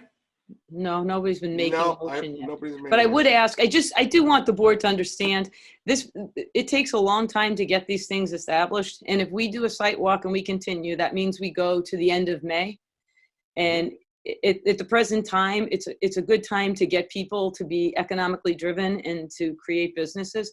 If we're delaying it a month, I don't know what benefit there would be to the month. If there was information I could get to you that you don't already have, that would be one thing. But I mean, I think if we can agree that this has been a farmer's market, that the traffic pattern is going to be such that the area in which people order and people sit and eat will be completely separate.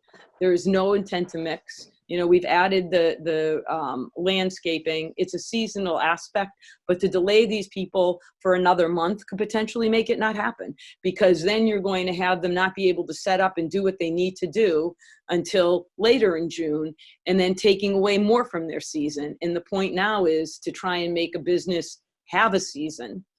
Again, there isn't a beer and wine now. There isn't an alcohol license now. All they're trying to do is simply open a food truck in this location, which they're permitted to do. So I understand the desire to have a site walk if you don't know the site and you think it's going to be beneficial. I don't know what that benefit will be. And, you know, it all due respect, it's not deniable. It's site plan approval. It is something that the town of Middleton has specifically said is a permissible use. But condition it. Tell us what you need. You know, to Mr. Hartwell's point, put seating only in one area. Fine. You need to comply with handicapped. Understood. You know, you need to provide for proper lighting. Again, understood. Seasonality with regard to opening hours. You know, you can actually ask for us to tell you certain hours because it's a restaurant. We can do that. Usually you can't even do that with site plan approval, but it's not anything that's going to bother this particular use. They'll agree. If you can ask me questions and why you have some fear, that's one thing. Like Ms. LeBlanc said, okay, I'm afraid it's going to be this free-for-all. It can't be unless you let it be, because we would have to come back to you to do anything more than what's shown here. And what's shown here is exceptionally minimal. Mr. Chairman? Yes, ma'am. If I usually do not weigh in with my opinion on things, I don't live in Middleton.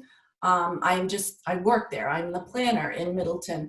But one of my jobs is social engagement, civic engagement, and having food trucks and places for people to congregate and to get together. And I know it's the wrong time to talk about congregating, but eventually, hopefully, we will be back to a point where we want to be gathering together in public places. In the town I live in, I would love if they would open a food truck like this so that you could go out to eat in the summer. We're always looking for places to go out to eat. There's no liquor involved in this at all. It's one food truck.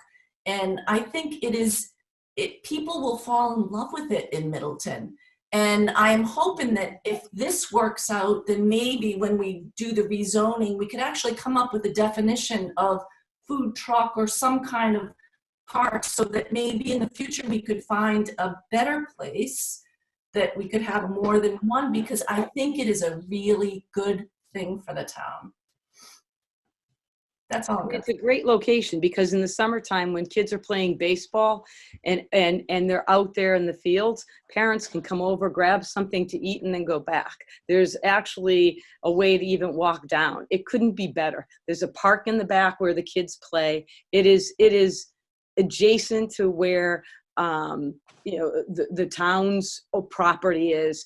It provides great connectivity to across the street where Richardson's ice cream is. It is a good location. The location of the school is wonderful. But you do understand. From a parent's perspective, it is. But from a parent's perspective, you realize if you drill down, there's one holdup here. What's the holdup? I have no idea. Come on. I'm dead serious. I have no idea. Ms. LeBlanc, what's the holdup here? My honky tonk fear? Yeah. One food truck Ms. is not what Ms. we make McPherson, what's the holdup here? Alcohol? Yeah. I mean, that's part of it. Isn't that one of the biggest ones right now? I mean, yeah. You're asking for site plan approval. All I'm like, I mean, a minimum condition to me is it's a food truck only. It is.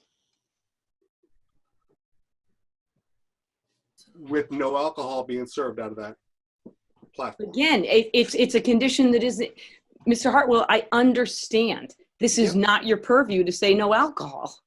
Okay.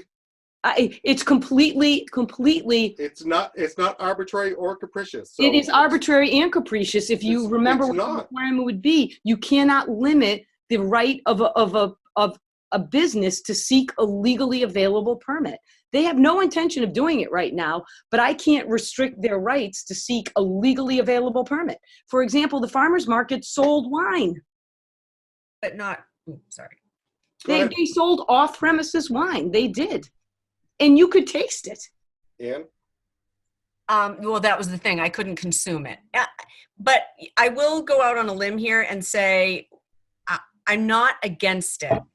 And I understand that legally it's a legal use of the land, and it's a better use than an empty lot with piles of dirt. And I do agree that it could be really nice for the town, and it is somewhat temporary. So to Katrina's thought that maybe we ought to think about rezoning for a better, more open, accessible area down the road. But for now, I have to say I would not be against. I'm not against it. I just don't love it. But I understand that it's a legal use, and I don't feel I can stand in the way of that. But I can't just tell you that I don't like it, so don't do it. I do like it. I like parts of it. I just have fears and concerns. And that's why we're doing one food truck, and we didn't do a food truck row. because we truly want to see what the Yep. appetite of the town is. We want it to be progressive. And if for example, the fear of it becoming a large something, we have to come back to you. Yeah.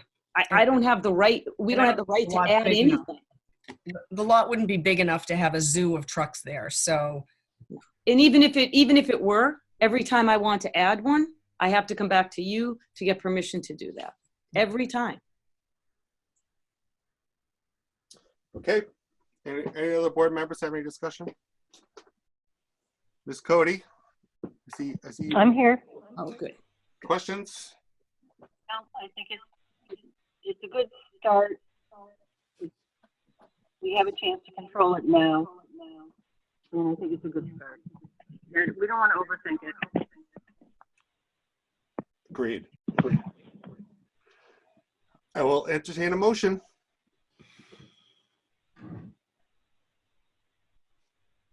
Let me get to my cheat notes. It won't open. We didn't talk about times. Okay. And So calendar time, hour times.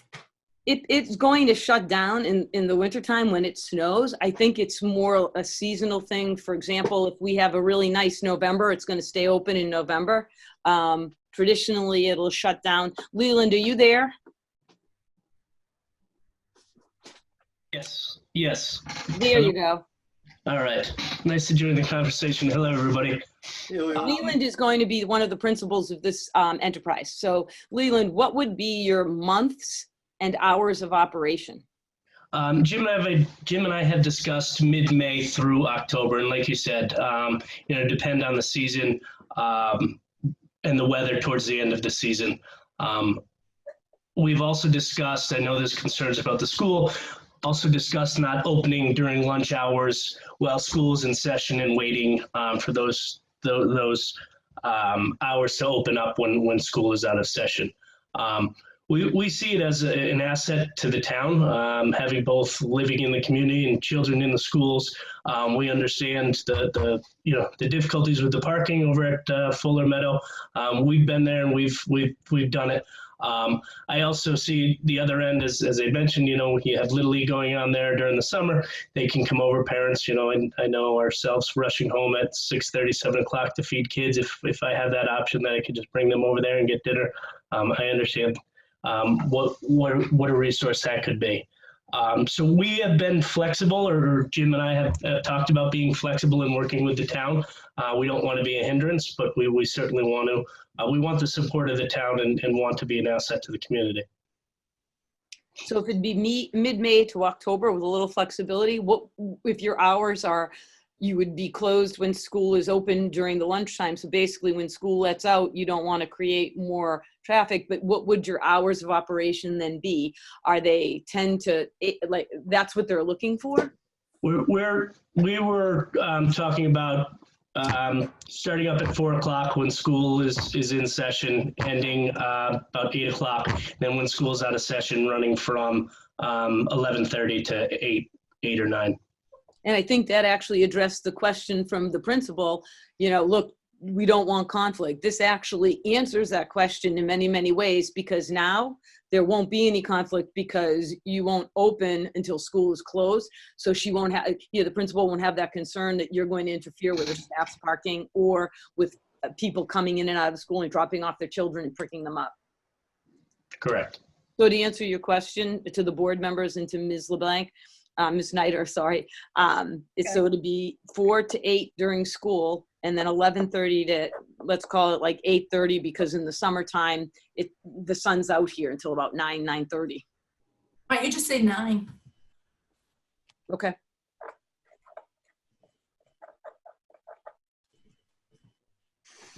And then with regard to the months, would the board be willing to say, look, it's going to be somewhere around mid-May to, it can be an extended hour. I mean, I suppose you could leave that to the conversation with the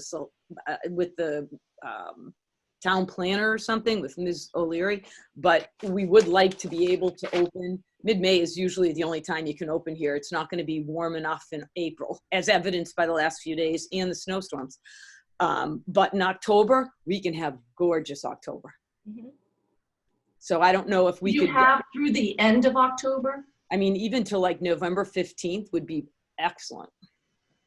Because that's when they stop doing, like, I have to ask the parents because I can't remember. Do we use the fields there for outdoor sports in the fall? I know it's baseball, but. No. Okay.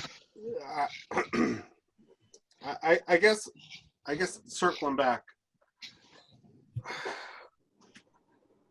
it's such a, I would hate to limit the site. If the rest of the board is happy with it, and I'm fine too. I mean, you know, it is what it is. I think it's a great, you know, potential resource for the town.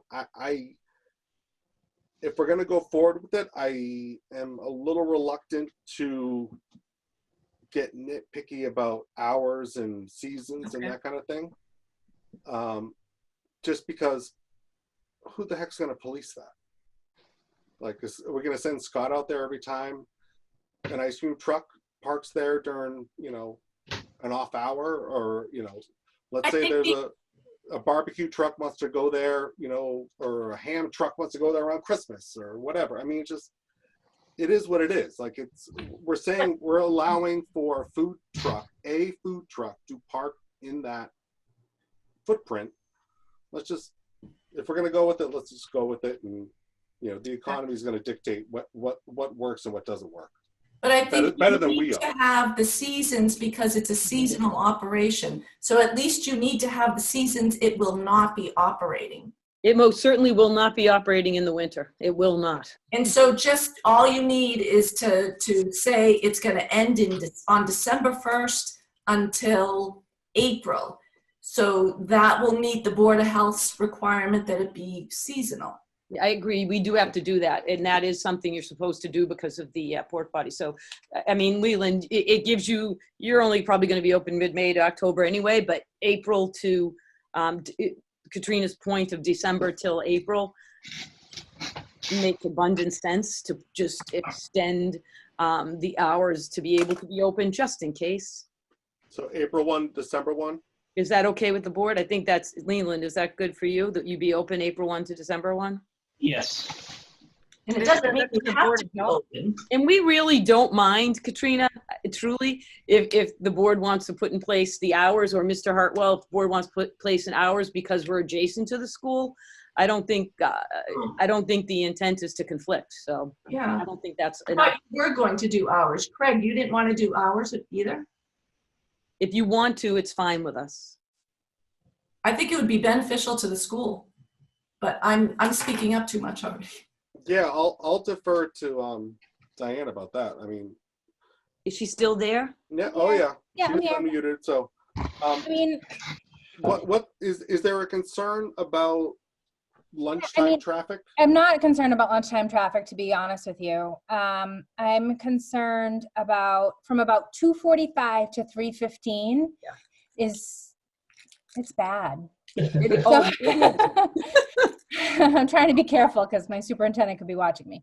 But no, in reality, it really can be very bad from 2:45 to 3:15.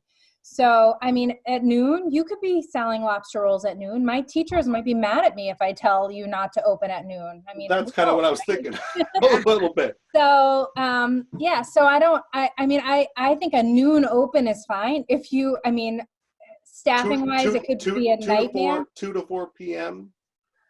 of just like a siesta.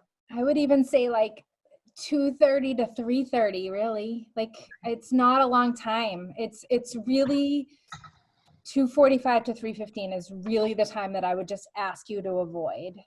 I mean, Leland, that sounds okay? Yes, Dr. Crow, you know, I have two kids that went to your school. I have another one coming up the ranks. So certainly, you know, love what the school does, and we don't want to see anything affect the school. So our doors are always open. If there's an issue, if you come to us and we will address it. If we do try lunches, and that's not working for you guys, then we can go from there. I mean, we're both guys from the town, Jim and myself, and Jay, who owns the lot, has been in the community, forever. So we're all town people, and we want, we don't want to cause any headaches for anybody, and we want to, again, we want everyone to be happy and be able to run a successful business. Sure. And so can I just repeat that the hours, it sounds like everyone has agreed on, is when there is no school in session, the hours are 11:30 a.m. to 9 p.m. When school is in session, it'll be 11:30 to 2:30 and then 4 to 9 p.m.? Yep. Okay. No. Thank you. Leland, does that work? That's great. Thank you. Based on those conditions, I will make a motion to approve the site plan. I'll second it. Vote. Roll call. Ann? Yes. Yes. Ann? Yes. Carolyn? Yes. And I vote yes as well. Thank you very much. I appreciate your time. Thanks for your flexibility and indulging us. Thank you. Thank you, board. Thank you. Next on the agenda, we're going to go back to 245 South Main Street, 99 Restaurants of Boston, LLC. Unless anyone else is here for something beyond that. What about the other? Nope. All right, let's clear the screen.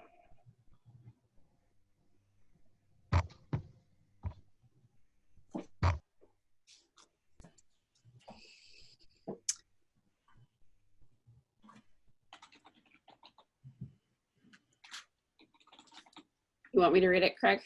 Yes, ma'am.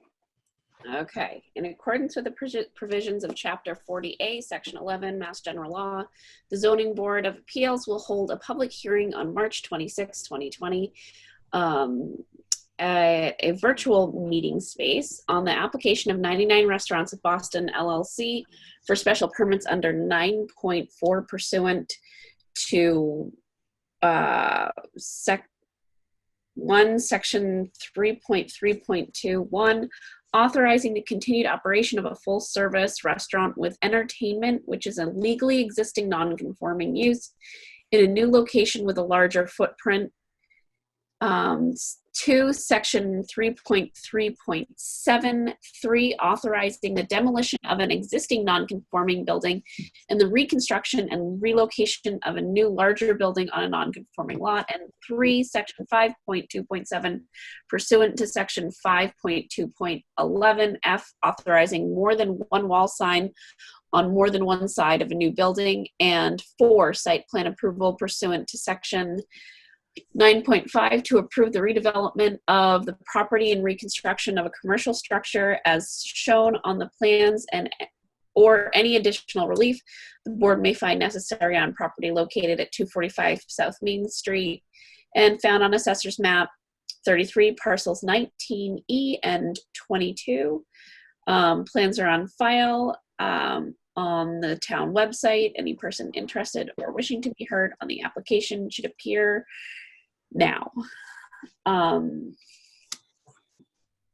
Dick Nazaro, Chairman, Zoning Board of Appeals. And then there is some communications there. So, yeah, from go through those. We'll just knock them out because I believe we just opened this before. We didn't actually. Did we actually open it? Yeah. Okay. Do you want me to read them? Yes, please. Okay. Derek Fullerton.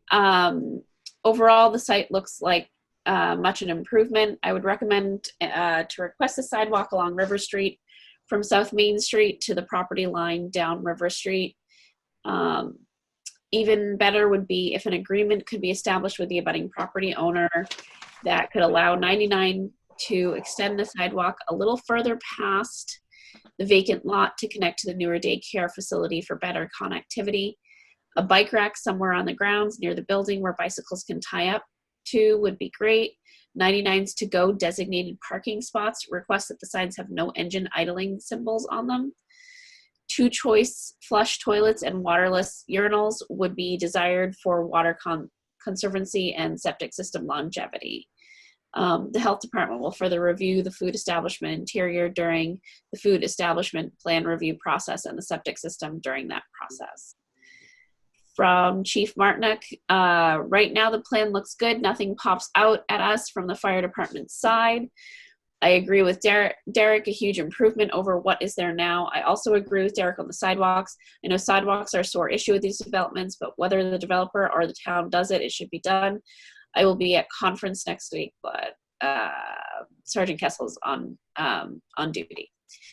From Kristen Kent, the conservation agent, Katrina, 99 Restaurant, the project will need to file with conservation due to the floodplain in the rear of the lot. Stormwater review will be conducted as part of the conservation permit.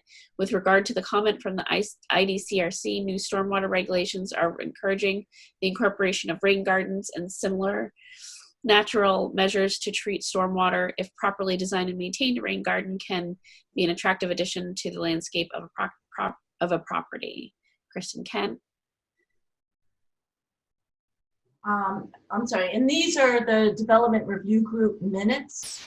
I don't know if the members read through them, but this is just the minutes of a meeting with staff where they reviewed it. And then we have a planning board recommendation. March 12th, 2020, Anthony Tierno, Planning Board Chairperson, at a regularly scheduled meeting held on Wednesday, March 11th, 2020, the Middleton Planning Board reviewed the site plan application from 99 Restaurant of Boston LLC for a proposed new restaurant structure at 245 South Main Street. Members voted unanimously to offer the following recommendations for approval of the site plan. 1, installation of colonial style lighting along River Street and South Main Street. 2, construction of a sidewalk along the property's frontage on River Street. And the ICDRC, on March 12th, 2020, the ICDRC met with Jill Mann, who was representing 245 South Main Street. At that meeting, we told her that we were dissatisfied with the landscape plan. She said she would take our suggestions and develop a new plan. On April 14th, 2020, we received a new landscape plan for the 99 and met with Attorney Mann via Zoom and reviewed the plan. We were happy to see 3 colonial lights were added and also 3 parking spaces at the corner of 114 and River Street were eliminated and landscaped. We regret that the developer did not take our suggestion and get rid of the rain garden at the corner of River and 114.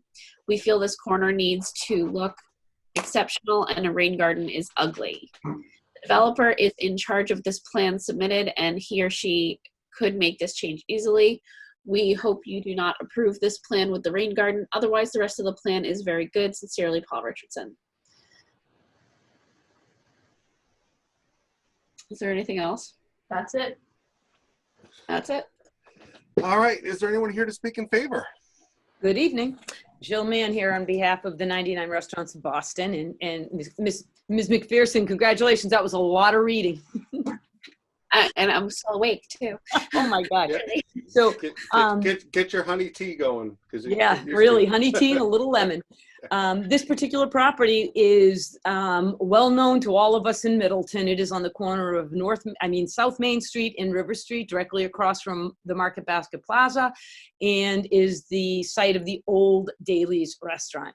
This particular property has been used as a restaurant for decades, over 50 years. It was originally simply the front lot.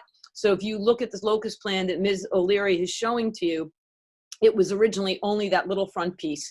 Through the progression of time and transfers of title, the property became this larger piece, which is the locus now.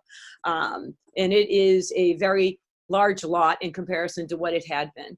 The proponent is the 99. And they are proposing to relocate the existing restaurant. The reason this property requires so many special permits is because the project is on a corner. As a result of being on the corner on South Main Street, it has slightly insufficient frontage. Therefore, the entire lot becomes non-conforming, which is why I have to seek a special permit to allow the restaurant to be raised and made more compliant and moved back on the lot. So where the restaurant sits now is in that small segment. Would you please go to the next screen, Katrina? There you go. So the restaurant, as you can see, sits way up front, okay? Very close to South Main Street. And then if you go to the next shot, Katrina, if you would, now here's where the new restaurant is being proposed. They are moving it all the way back onto River Street so that its main access point is actually off of River Street. It will have a presence, though, from South Main Street. So as you look down across South Main Street, across from Market Basket at that light, you will be able to see one of the front entrances to the 99. That's one of the reasons why it needs a special permit. The other reason is because when the zoning bylaws were rewritten, they actually removed the right to have a restaurant with entertainment in the M1 zoning district. But the current restaurant is a restaurant with entertainment in the M1 zoning district because they used to be permitted within 500 feet of South Main Street. This particular restaurant is still within 500 feet of South Main Street. So we are seeking a special permit to allow the continuation of the exact same use for a restaurant that is only slightly larger. While its footprint is larger, the other restaurant had space above and below for storage and for prep space. This particular restaurant does it all on one floor. So those are the requests for special permit, as well as the fact that we do want a special permit to allow 2 wall signs. So presently, the bylaws are written that you can have 2 wall signs, but it is subject to a special permit because you have to demonstrate to the board that the reason for having 2 wall signs is because you have a driveway entrance and a public entrance in the area over which the sign will be located. Both of those things are present in this particular condition. So we comply with that requirement under 52711. So those are just some broad overviews. And obviously site plan approval we require because we are actually addressing and revising and redeveloping a commercial property. So the 99 is proposing, about 155 seat restaurant. It will be a traditional 99 property, which is very well maintained with a very attractive facade that we can go through. It's about a 5,500 square foot footprint. It is a single story building. It will have, as I said, 2 main entrances, and it will have a takeout component. Katrina, is it possible to go to the renderings just so I can show people the plan itself with the, there we go, thank you. So as you can see, the front of the restaurant where the 99 restaurant and pub is located is the entrance that you will see if you are on Route 114 looking down. So this is basically the main entrance. However, the only entrance from 114 is an entrance only, which has always been entrance only. We do not allow people to exit over that particular access point, but people will enter to get into the restaurant. Then the main entrance where you have an entrance and exit is actually located on River Street. And that's that entrance you see on the side with the other restaurant. And then you see the 2 awnings. One of those awnings is actually a door. The other one is a window. And then if you will, on the other side, the second picture down, all the way in the back, you can see 1 man door, a pedestrian door. That's where the to-go orders are picked up. So any 99 has a designated area for to-go orders. You park in a designated parking space and then you go to those particular locations and pick up your food, or under present conditions, they come to your car. And that's basically what the 99 restaurant will look like. And that's the site. So with regard to the stormwater, Chris Baragis is the civil engineer, and he has been working with Ms. Kent for the conservation permit and for the stormwater design. Mr. Baragis has also been working with Derek Fullerton to secure the approval for the septic system, which is a repair. So you can see the septic system on the screen that Katrina just put forward. The septic system is not the first more open field, it's the second field. The first more open field is called an underground infiltration basin, and that's for storm water. The field that Katrina just circled is where the septic system will be located. If you would, Katrina, could you go to that landscape plan, the one we had done by a landscape architect? There we go. Okay, so when we first had presented our landscape plan to the ICDRC, we had provided a plan that was done actually by our civil engineer, and it was a nice plan, but we were asked by the ICDRC to actually see if we could get a landscape architect to design it, given the fact that this is such a prominent location on Route 114 and a prominent location for our town. So we did seek out the help of this landscape architect, and he had created this particular plan, which did involve also designing the rain gardens. So the site has, you know, the shrubbery in each of the fields, all of things that were reviewed by the design review committee, as well as the planning board. The issue that Mr. Richardson's committee had, if you can see it, in the upper corner, you'll see an open field that is above the infiltration basin. That's the rain garden. It's a required aspect of this particular storm. If we could have taken it away and done something different, you know, I guess we could have potentially done that, but this is what's required. You can't use those, that underground infiltration is already used for the water that it's collecting, and we need to use this rain garden to get other flows that are actually coming in from the street. And Mr. Spragis can speak to that if the board would like to hear more about the stormwater. But I will tell you that Ms. Kent liked the idea of the rain garden. Ms. Kent appreciated the fact that we were doing that type of stormwater management facility to handle some of the runoff, and appreciated that feature. And it is being properly designed, and it will be properly maintained. The 99 has a reputation for keeping its properties pristine. Its buildings are pristine, the facades are well maintained, and its grounds are always well maintained. So I would ask that the board consider that testimony from the 99 as well as the testimony from Ms. Kent. With regard to, you know, the signage and the appropriateness of it, as I had said, under section 5.2.7 and then also under section 5.27 F11, so many sections. Ms. McPherson, I'm feeling your pain now.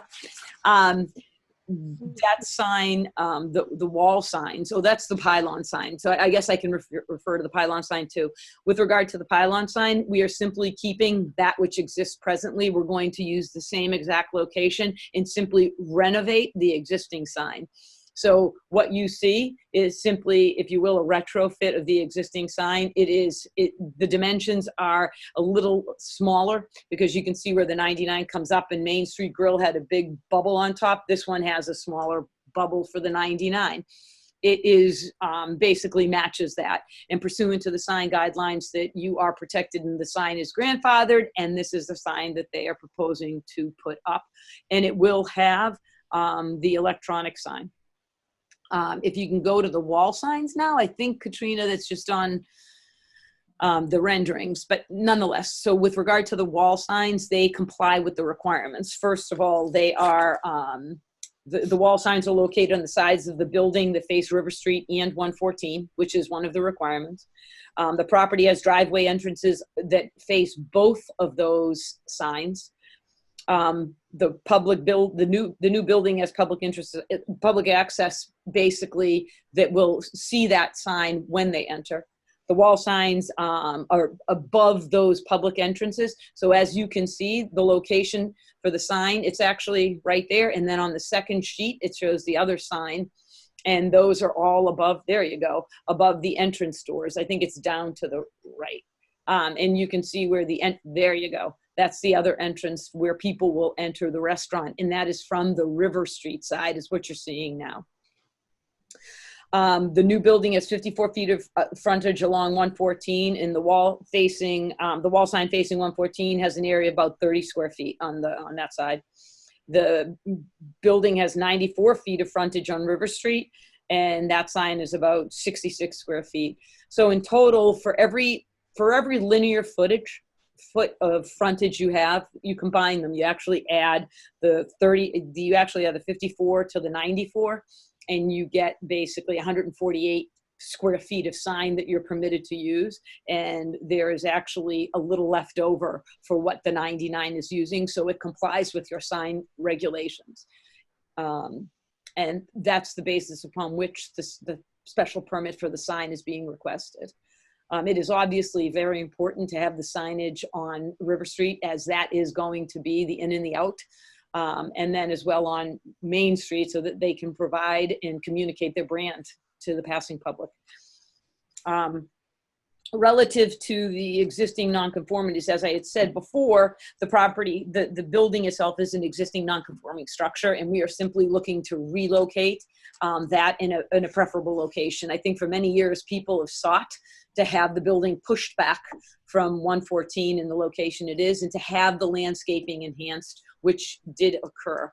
And in fact, during the meetings with the Design Review Committee, the applicant agreed to remove a couple of additional parking spaces to provide even more green space above and beyond what it had before, which was at the very beginning stages, more than what is provided presently. The new building has many attributes. It's going to be a state-of-the-art building. It's going to have a brand new facade. It's going to have a brand new structure. It's going to have a brand new system, stormwater management, septic system, all of those things that are not presently on the site today. The new building, as I said, has a little bit larger footprint, but the old building actually had more square footage because it was a 2-story with a full basement.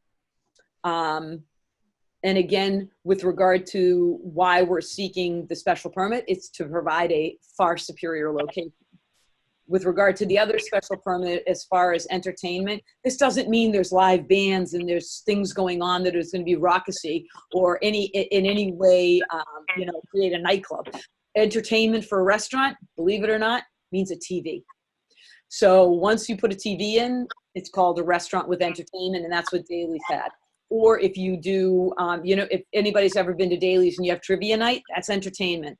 Every once in a while, Daly's also had acoustical people playing music, acoustical instrument people. I don't know, band, but it wasn't really a band. It was just like 1 or 2 people, I guess a duo. And that obviously is entertainment. While this does allow that particular use, it is also required that we go back to the Board of Selectmen to secure an entertainment permit. I will tell you, though, that the 99 did secure a transfer of the liquor license from the prior tenant to the new tenant. So that has been accomplished and has been finalized.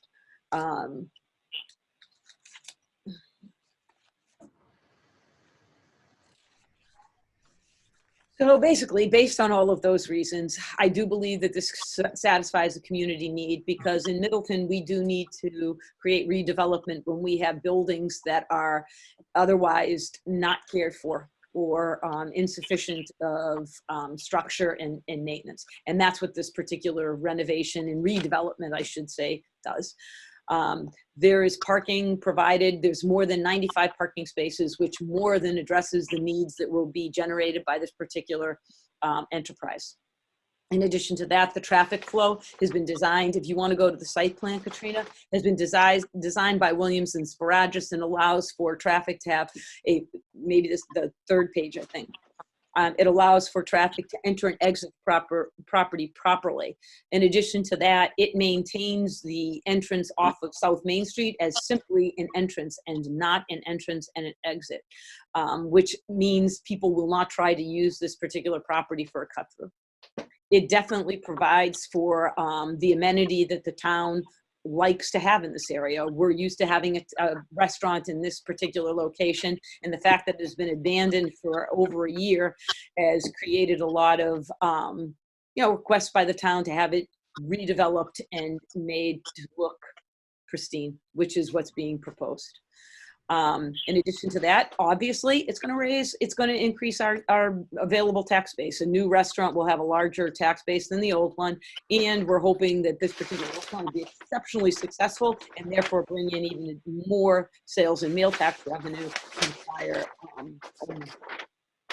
And based on those particular reasons, we're asking that this board approve the special permit, and based on the fact that we did address all of the requirements of site plan approval relative to the location of stormwater, the ability or the demonstrated ability to install a septic system, the fact that there's parking, that the flow of traffic is properly cared for, that landscaping is addressed, we'd ask that you also issue site plan approval. Thank you very much. Thank you, Attorney Mann. Oh, and I did forget to mention Bob Botto from the 99 restaurant is on as well. Sorry. Thank you. Hey, Bob, if you want Hello. to, I'm going to ask for anybody else that wants to speak in favor. So if you have anything you want to add, that'd be great. Free popcorn would be a good start. And kids eat free.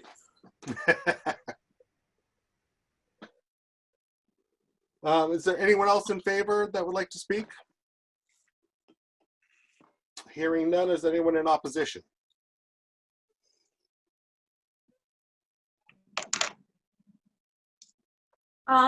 Is Rich Benevento raising his hand right now to ask the question? Go ahead, Rick.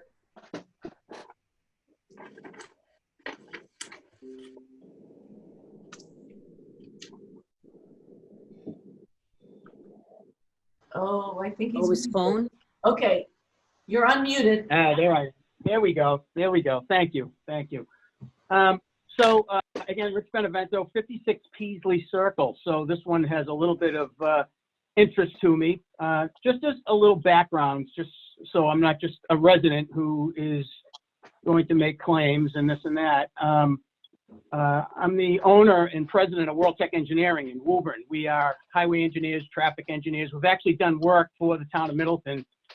We were instrumental in the creation of the town's complete street policy. We were instrumental in the town securing a grant from Mass DOT for complete streets, a project that'll be starting on Route 62 soon. We were also the firm that was instrumental in the truck exclusion for River Street from Natsu Way to Boston Street. So we're quite familiar. I'm very familiar because I live right down the street at 56 Peasley.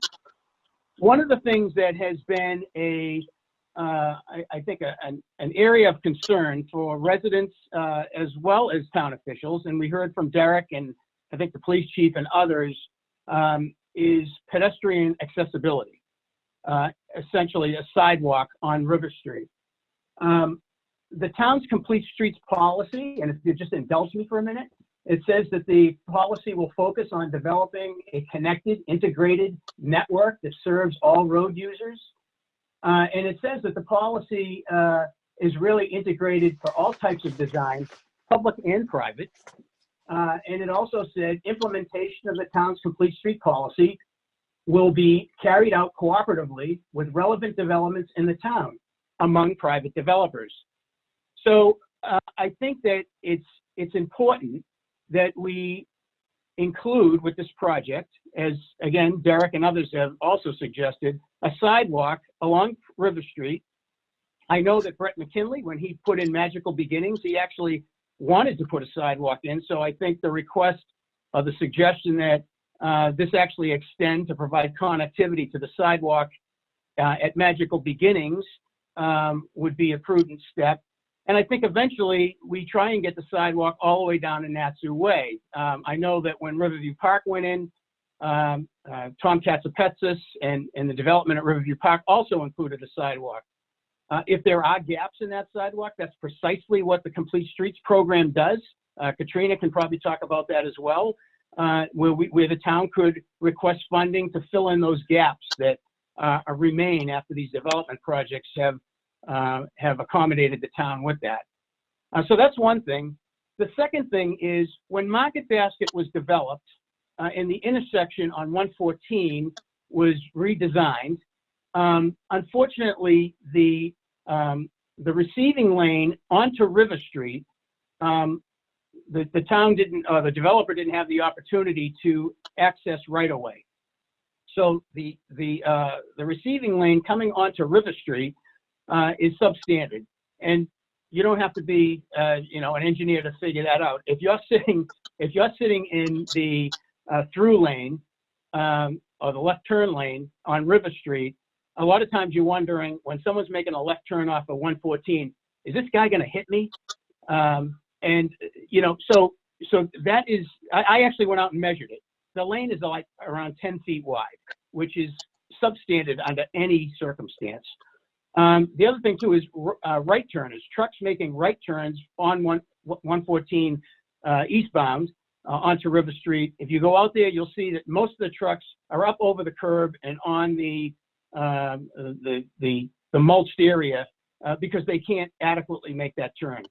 Thirdly, if there are trucks exiting, delivery trucks exiting the 99 onto River Street because they can't exit onto 114, and the roadway's not wide enough, when those delivery trucks are leaving, they're going to end up in the opposing lane, which again is substandard. I think if the civil engineers on the job put the turning templates on that, they'll find that when the trucks are turning out of the 99 property, they're going to be in the opposing lane. So one of the thoughts here would be, while we have the opportunity to have the developer grant a permanent highway easement to the town to add a little bit more roadway so that that lane, that the River Street inbound lane can be wide enough to accommodate proper design standards. If we don't do it now, it'll never happen. So we have the opportunity to do it. I don't think it's a big imposition on the project. By the way, I'm in favor of the project. I like the 99. Quite honestly, if we have a sidewalk, I'll walk down there instead of taking my car and reduce vehicle trips, as well as others. I think an area would do that. But again, if we don't do these things now, then they will never occur. And again, I don't think this is a heavy lift for the developer. I think it actually enhances their project as opposed to degrading it.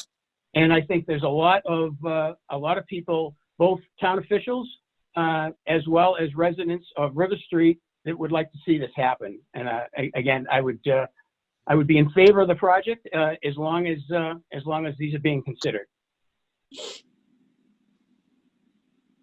That's my 2 cents. Okay.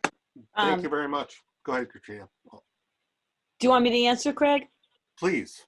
Okay. So we already put in the sidewalk. That was something we had talked about with the design review board, and we are putting the 99 and the owner of the property have agreed to install a sidewalk that goes from the existing terminus all the way to the end of the property.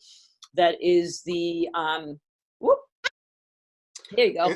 It goes beyond the restaurant and to the end. It abuts the next parcel. Is that the L1 plan we're looking at? It's like, I don't understand. I can't touch it. If you, Chris, I mean, if you give me access, I can, but I can't now. You got to go down, Katrina, the other way. Oh, you want me to go? There you That go. way. There you go. So it goes all the way to the end of the that particular portion of the property is completely undisturbed. It's open space, but we are still extending the sidewalk all the way to the next property.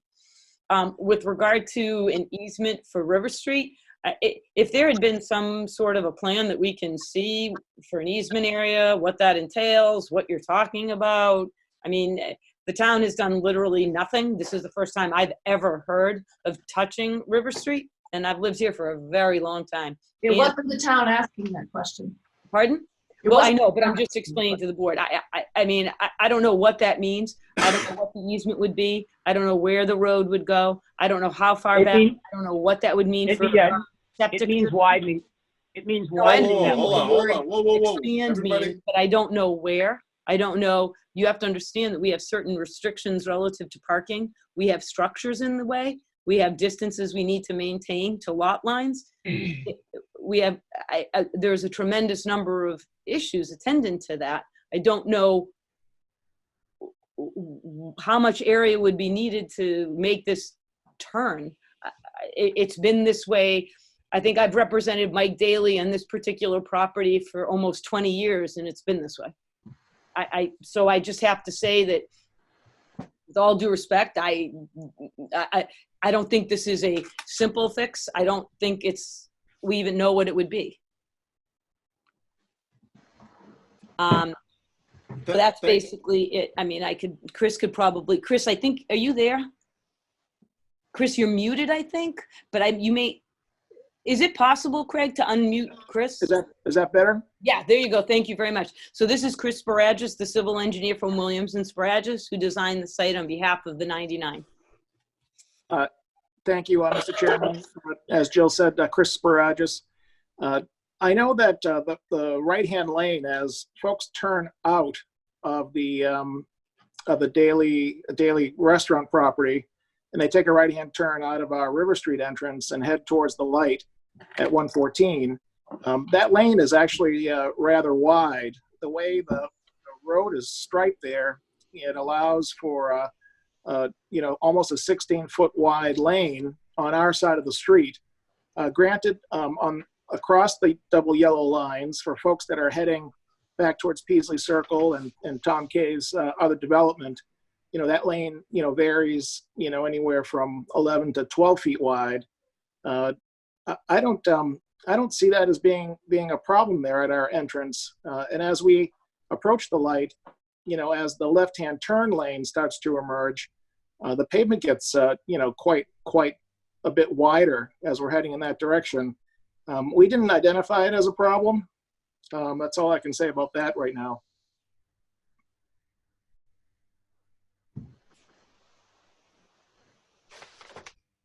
Thanks, Chris. Excuse me. Sorry, I'm ruffling papers here, so I don't want to kill everybody.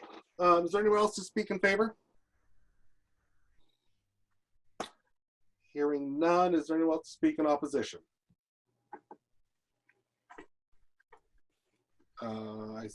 Katrina, I think you can. Yeah, hello. Go ahead. Yeah, this is Chuck Losinger, 17 Peasley. I just wanted to support everything that Rich brought up. I think those were all excellent points. It was good to hear about the sidewalk. I'm glad that's been resolved. I'm also speaking in support of the project with the sidewalk there.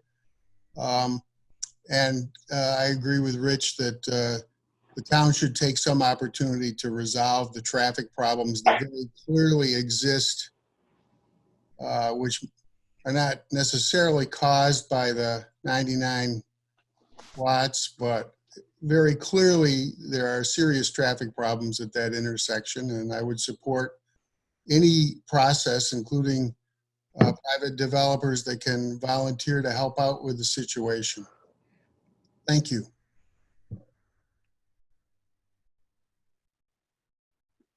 Katrina, was there someone else? There is no one else. I'm going to lower Rich Benevento's hand because he already spoke, right? And lower Lossinger's hand, and there's no one else. I see. All right, well, hearing none, is there any board discussion?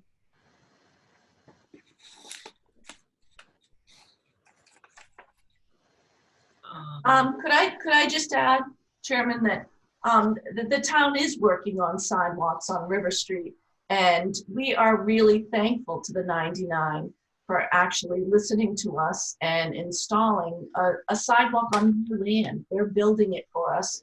And I know it looks like a sidewalk to nowhere right now, but in the near future, there's going to be certain chunks of land that are being developed that hopefully will be asking for more sidewalks. So there's a good likelihood that we will have sidewalks almost all the way to Peasley in the next maybe 2 years or 3 years. And I know it sounds like very little, but River Street has never had sidewalks. And so at least this will allow the people from Peasley to walk down to the 99 and to the sidewalks that run along 114. So it's progress. And so I'm very thankful that the 99 listened to us.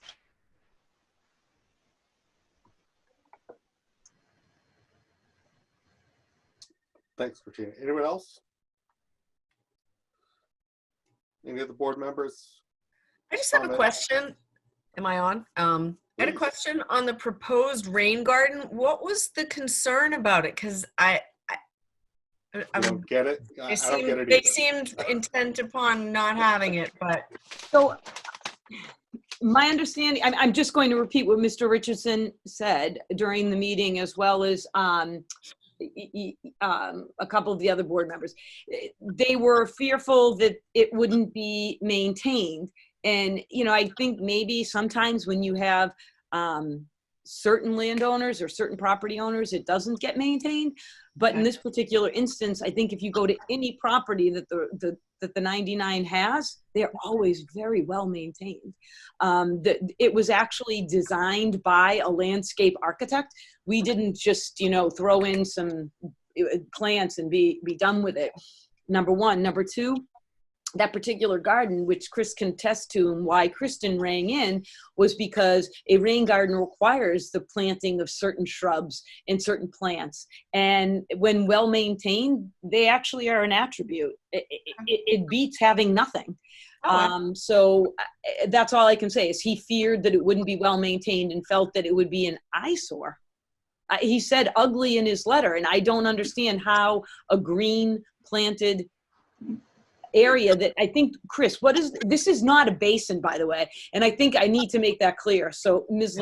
Snyder, it's not a basin with a 4-foot depression. Chris, is the depression, what did we talk about? It was like 12 inches? It's only about a foot to a foot and a half deep at most. And it's a great opportunity for us to add in a low impact development technique out in the front of this property. I know I didn't really get a chance to talk about it, but you know, we really focused our attention on this intersection and tried to increase the amount of green space as compared to the existing condition. And right, and Chris, right there, right, is where, if Katrina, can you point out where we agreed to give up the 3 spaces that Chris designed with grass? Right. So go ahead, Chris. Yeah, so just to kind of put it into perspective, in the existing condition, the pavement goes almost all the way out to 114 and River Street. And the way we redesigned the parking layout was to create some more green space out on the corner and along River Street. So much more that we're talking about an increase in greenscape of 9,000 square feet. And so we moved that impervious surface to the back of the property, where we made the parking lot bigger in the back so that the front would look really nice. And in the rain garden, I think it's a good opportunity to kind of showcase it, to show people that they can look really nice. And, you know, if they're maintained the way they're supposed to be. Okay. I mean, I've seen them, they can be very attractive. Yeah. So it's not like weeds and sawgrass or something. It's plants and okay. And it's such a minor depression. I think potentially, maybe, no matter what was said, I think Mr. Richardson, when he perceives it, was perceiving one of those big sloping pits. Okay. And this is only a foot depression, so over a very large area. So the way Chris and Kristen Kent described it, it was going to actually be a visual benefit. Right, Chris? That's correct. That's what we think. Okay, thank you. Any other questions from the board? Can you see the area of that lighted sign again? Sorry, if you couldn't hear it, could you go through the sign, Jill? The sign. Okay. So the square footage, height. Just kind of run us through that, because obviously signs are a point of contention here in Middleton. Yep. So if you go back to the sign, Katrina? Pylon? Yep, we're on it. Pylon sign. So it is the same exact square footage. What we had done was, if you look below, so the particular, you need to zoom in, Katrina, on the existing sign. Okay, the existing one over on the other side. So nope, existing. Yep. And can you zoom in so they can see what size it is? So the existing sign is actually, it's a non-conforming sign. It was built back before the new sign bylaw. It's actually 22 feet tall, and it's a 10-foot base. The actual sign area is that area that's about, I don't know, what is that, 10 by 8. It's an 80-foot area for the signage. And then there's the electric sign below, which is the 4 by 8-foot area. And then if you go, Katrina, to the bottom sign, which is the proposed, there we go. It's a little, it's the same exact height. It's the 22 feet. and it's 10 feet wide like the other one had been. And then the sign area is the same exact size. You can see, you can measure both against it and see that they just simply renovated or refurbished, if you will, the existing daily sign so that it would be, it would conform to what was there before. So that's with regard to the 99 sign. And they are going to keep the electronic signboard. They plan on doing it like you see here, with minor color, you know, not the signs that, you know, flash or anything. It's just this type of a look, similar to what's there presently. Until some rogue night shift manager decides he wants to put up, you know, bunnies hopping across the screen for Easter. Bunny hop things. Yeah, right. Okay. So that's basically it. It's just, it's a repeat of the existing sign, but with the 99's logo versus Daly's / Haley's / Main Street Grill. Ms. Cody, would you like to see the wall signs as well? Sure. Yes. Katrina, can you go to the wall signs, please? Yeah, there you go. There's actually, the picture might be, I mean, this shows the, you know what, keep here because then it shows the sign, actually, the size, which is really what they want to see. Mm-hmm. So you can see that the signage for this particular sign, so when you add up the various areas, the 99, the logo, and then the actual verbiage, it adds up to 30 square feet. That is hung on that brick veneer. This is the entrance point, Ms. Cody, that you would see in board members that you see when you're looking down from Route 114. And then could you please go to the side to show the second sign, if you would, Katrina? This is one of these two signs would be, you know, the special permit sign. So here's the entrance from River Street. This also has parking lot frontage as well as the entrance from River Street. And over to the right is where the access door is and where people would actually enter the property. And this particular sign is 66 square feet. And that means it's 96 total square feet, where they really had the right, if you will, if you go by what the bylaw permitted, to do about 150 square feet. So they actually have less than the total permitted sized signs. And then if you wouldn't mind, Katrina, could you go to the directional sign for the to go? Because I think it's important to show that. I think it's above. Nope. Well, you can show that one. That's perfect. So Ms. Cody, this is the only other sign. This is considered to be directional. And I was informed that it did not need a special permit because it is telling people this is the to-go window. And that is facing the rear parking lot, facing, if you will, the middle, you know, the pond behind. Okay, thanks. I apologize. I didn't hear if that was Mr. Hartwell. I couldn't hear. Could you hear? I'm having a hard time hearing Ms. Cody. I couldn't quite hear either. Okay. All right. And It was thank you. Thank you. Oh, I'm sorry. I'm sorry. I'm sorry.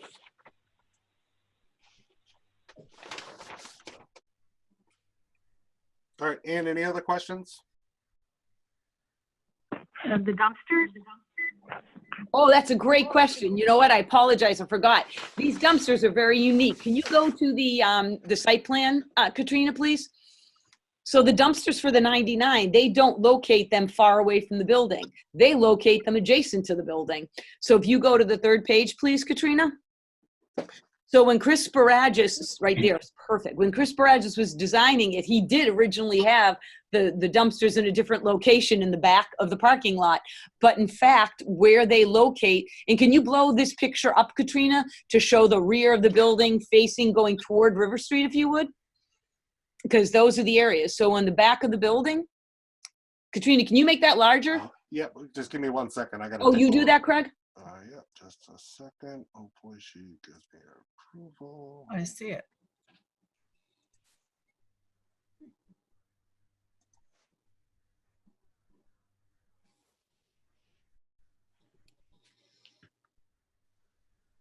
Stand by. Here you go.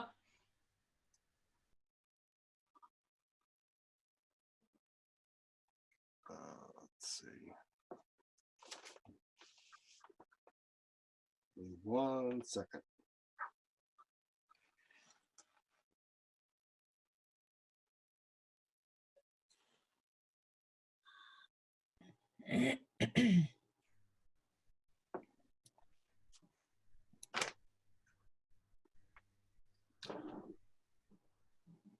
Hold on just 1 second. I can't steal approval, unfortunately.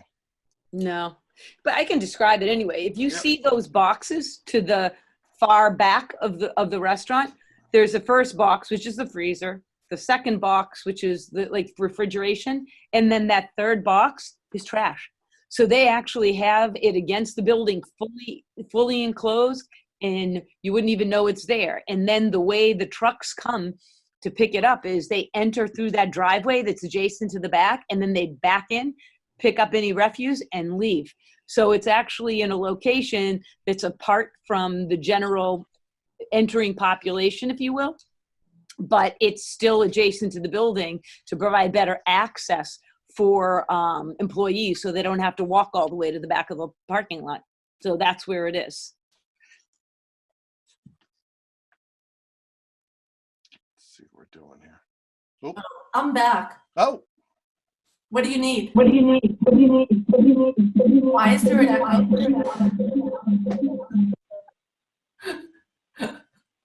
We wanted you to make this larger so we could show them the back where the trash is. The trash disposal is in the back of the building. There you go. Keep going. Oh, it's going so slow. Oh, I'm sorry. Wow.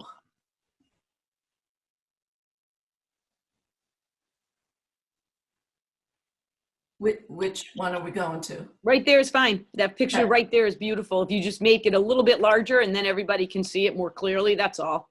So I think that's good, right? There you go. Oh, I had it backwards. Coolers first, freezers second. I'm sorry. And then you see the trash. And that's why you have the two big doors so that it's easy for trucks and employees to gain access.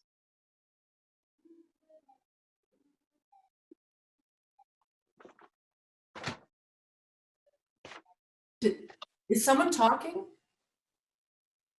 Nope, that's it. We had finished describing it. It would have been a question from Ms. Cody where we were handling the trash disposal. So we just wanted to go through it. And I figured if we blew it up, it'd be good. Okay.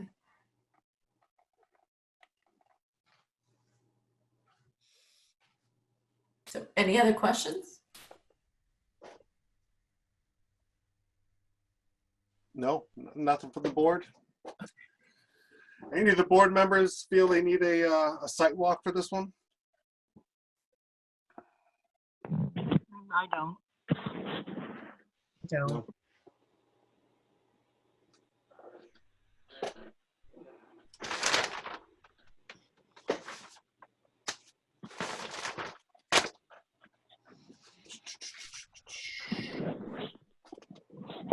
The whole thing is elevated. Do people know that? Attorney Mann, can you explain the elevations? Oh, yeah, Chris, I think Yes. Chris is raising his hand. Go ahead. Yep, so no problem. After we dug our test holes to establish estimated seasonal high groundwater, we realized that in order to comply with DEP stormwater management regulations, we did need to pick up the site a little bit.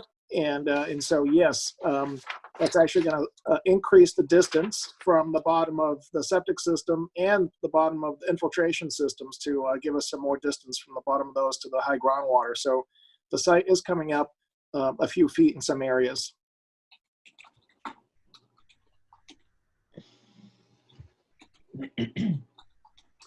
Any other board comments or concerns? Hearing none. Go ahead. Does Rich Benevento have his hand up again? I think so. Rich? He's not muted, so. But that's not, oh, it's down here, unmute. Rich, do you have your hand up again? Yeah, there we go. Yes, I did. I just wanted to perhaps offer, again, I'm hoping that we don't completely dismiss the entrance onto River Street. And so I'd be willing to offer to work with Chris, have my highway engineers and traffic engineers just take a look and see what this might look like. I mean, if we're putting in a sidewalk, I'm presuming that we're putting in granite curb as well. This might just be a question of adjustment to the to where the granite curb falls, and maybe, you know, sort of redoing the striping on the approach just to make this a little bit better. Be happy to do that pro bono and have my highway and traffic engineers take a look at it. If it's something that we can do, let's try and do it. If it can't be done, or if it's going to cause a major problem with trying to incorporate this, then so be it. But I'd hate to just dismiss it. I like that idea.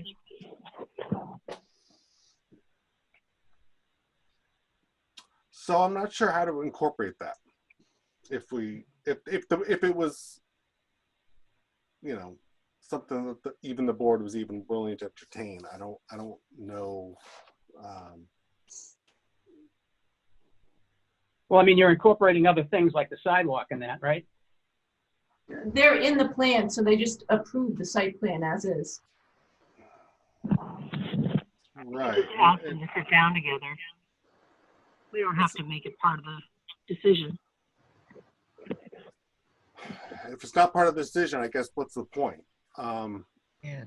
Because at that point,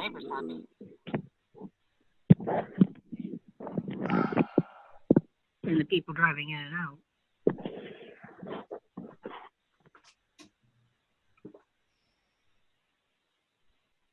What's the harm of having them all talk together? I mean, can I ask a couple of questions? Would that be all right, Mr. Hartwell? yes, ma'am. Okay, so I don't really understand what was proposed. So if the proposal is, look, if it's just about, you know, the town, it's, you, I think, Chris, where's Mass, you both, Rich and Chris may know this, Mass Highway's jurisdiction is somewhere in that area. So it's not completely Middleton's area as well, right? Chris, around the roundings, what is that? Oh, you're muted. It ends about 20 feet in. I actually know it. Mass DOT's jurisdiction comes right into about where the tangent point of the curve is. See, in the plan that you have up right now? Yeah. See, right there. So Yeah. Mass DOT's jurisdiction comes into that. I've already talked to the state traffic engineer about this location, not necessarily about this project, but this location. They're aware that this entrance is substandard. They also are aware that unless you change the driveway opening, they don't have jurisdiction over this project.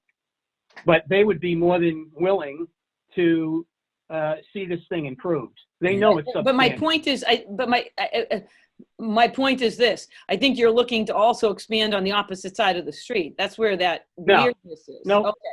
No. What I'm talking about is shifting, based on that plan, shifting the edge line towards where it says River Street. So we're sort of shifting everything south. I guess that's south east. Enough, and then redoing the striping. Just shifting everything over. You don't need a lot of room. You just need to make that lane a little bit wider, so it's a standard lane. And when trucks are coming around the corner, they're not head on into the first car in the queue. So Joe, This is not a heavy lift. He's asking us to give up some of our landscape area and move River Street more onto our property. That's what he's asking us to do. To be, see, Yeah, this, not a lot. again, not a lot. I mean, I guess, Ms. Hartwell, the reason why I was asking is I didn't understand if it was more like, oh, on a port. So you couldn't do it via an easement because nobody's going to allow part of a street to be on their property, which means there's got to be an A&R plan, which means the owner has to agree. That's not true. That is Yeah, not it's true. absolutely true because I'm not going to. I deal with city and town. I deal with city and town road reconstruction projects. We would be granting the town a permanent highway easement. It doesn't We would change not. the footprint of the law. We won't do that. There won't be an easement. So it would have to be. They don't want a roadway on their Okay, property. so it's a non-starter. I get it. I was just finish, offering to see if this could work. I was just offering to see if this could work. And I wanted to. Fine if you don't want to. I wanted to understand it a bit more, and I just. That's didn't. what I'm trying to do, Jill. That's what I'm trying to do. I'm offering to help you. I just. All right, both of you stop. You're both muted. All right, stop. We're not going to do this back and forth stuff. We're certainly not going to do it at 10:15. Okay? Rick, I'm going to let you finish up if you want to speak.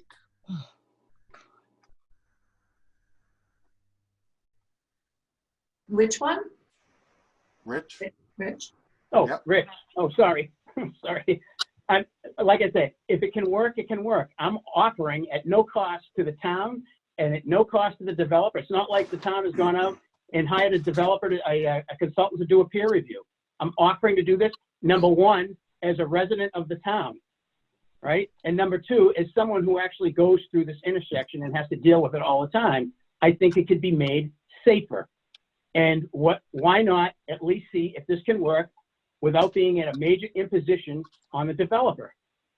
This is not a heavy lift. We're not talking like we need 30 feet. And, you know, granting a highway easement to the town is not a big deal. This happens all the time. As a matter of fact, if you look at the layout plan, there are already easements on South Main Street that were granted to Mass DOT. So this is not a big deal. I'm offering. Wait, if I may, Chris, I think that's a very generous offer. And one that certainly the developer should pursue with you, because you know, not to play favorites, but I live down the street too, and that'd be amazing. But it's certainly something that to me seems like it's more appropriate down the line a little bit. I mean, I don't know. We gotta, based on the plan that I'm looking at right now that's been proposed, that there's certainly a lot of opportunities for us to, you know, do, and I don't like putting, you know, projects against projects, but like Cumberland Farms is a great example.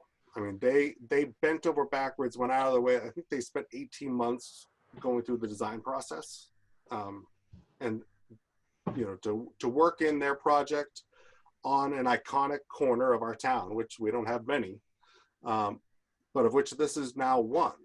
To really look at ways that they could fit it into the character, do what's best for the town as a whole.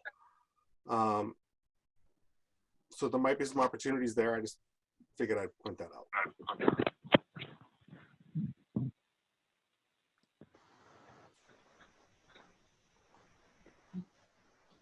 So I'll open it up for anybody else who has discussion about it.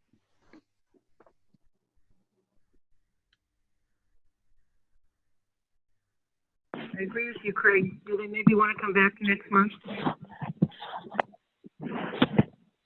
I don't know. Yeah, I guess I don't know. I'm back and forth. So I agree with Ann LeBlanc. Like, I don't know what else I could see that I don't see every day when I drive by it. I mean, looking at the topography, I think the rain gardens are as, you know, Chris presented. I mean, they're not. That's fine. They're, you know, nothing's crazy there. You know, we're not talking about, you know, a 4-foot drop where they just have crushed stone and all of a sudden, you know, cattails are popping up and, you know, we got to deal with that. You know, it's looking at the landscaping plans and all that kind of stuff. It seems to make sense the way they have it laid out. I mean, anything's better than what's there now. I hate to use that as a standard to to draw from, but Mr. Chairman, we do have people raising their hands again. Can you see them? Yep, feel free. Chris Rogers? Yeah, Mr. Chair, I just want to make one other point. You know, our entrances and exits are safe. They're not unsafe. I'll just leave it at that. Yeah, I don't think safety's been an issue for the entrances and exits, has it? Unless I missed something. No. No. Okay. I mean, I would love nothing more than for that intersection to be better. Anytime a new project goes into a cornerstone lot like that, Keystone kind of lot. It's one that we want to really take a hard look at. I don't know. I mean, I try to defer to the other boards, and I don't know what else we can condition that hasn't been done at this point. Mr. Chairman, if I can say, oh, sorry. Yes, please. Okay. You know, I think we need to ask developers when they're developing commercial properties to do something that benefits the community when they're developing their property. In this case, we did ask them for a sidewalk. It was a tough sell, and eventually they did acquiesce, and so we do have a sidewalk there. I think Mr. Benevento's idea is awesome, and I would love to see us working with developers in the future to provide amenities to the town. But in this case, I personally, I feel like, wow, they gave us a sidewalk. It's on their land. They're building it for us. To ask a little more, maybe it's too much in this case. I agree. I think to require any more would be a bit of a stretch of our authority. I think if they want to come back and they can negotiate something privately and resolve it, come on back. We can do a site plan modification. That's easy enough.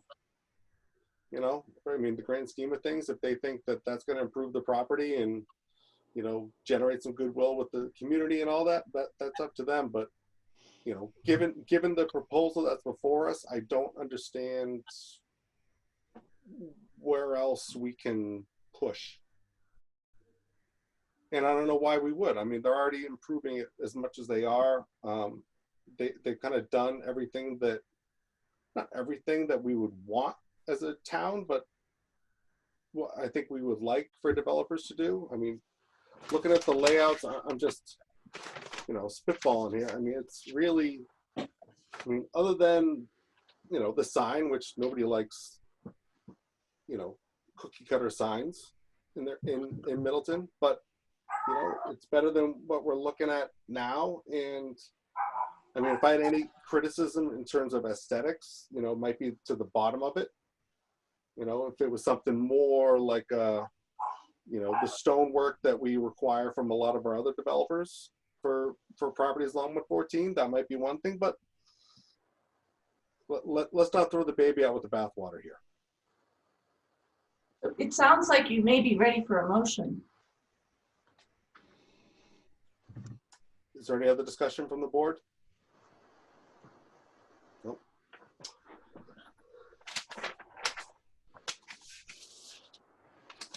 Well, hearing no further discussion,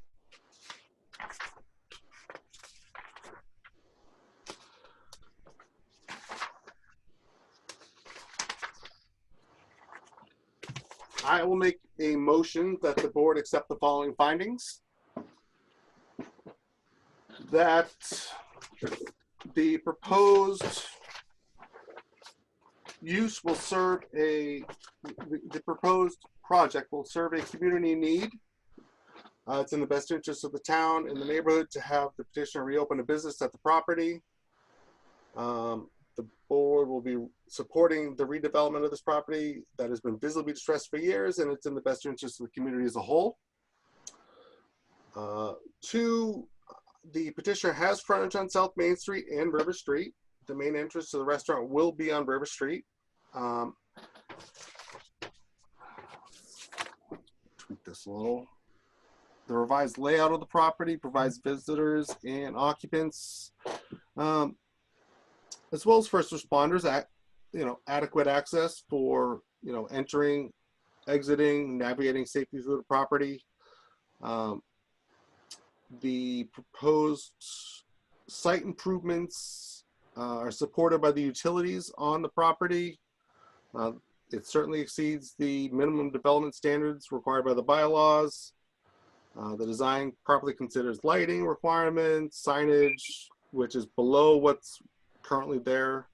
Landscaping will be improved. Septic system capacity will be within the Board of Health's requirements for the size of the proposed building / structure. Waste disposal requirements will be met also according to the Board of Health. Stormwater and drainage requirements will be met. And it will provide for overall site improvements that are more than sufficient to address the needs of the occupants and any visitors to the property. The proposal is consistent or consonant with the neighborhood character, as it is just taking a currently located property and just sliding it back a little bit and hopefully improving the neighborhood character as a whole. The proposal will result in beneficial impacts on the natural environment by increasing the pervious surfaces, including the addition of rain gardens. The proposal will have an immediate positive economic and fiscal impact on the town by increasing the value of the property and in generating additional tax revenue for the town. It is compliant with all dimensional density, parking, landscaping, and driveway requirements in accordance with 9.5.11.1.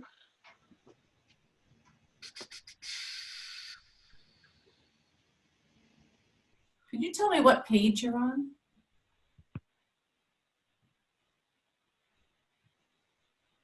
I'm on my page. What page I'm on? Page 3? I think if you're referring to the same document, page 6 now. Okay.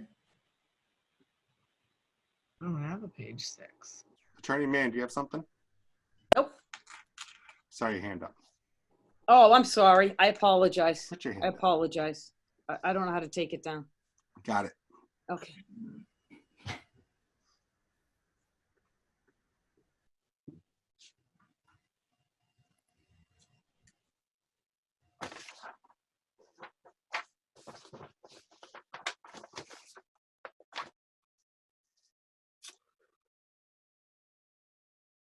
That's all I got.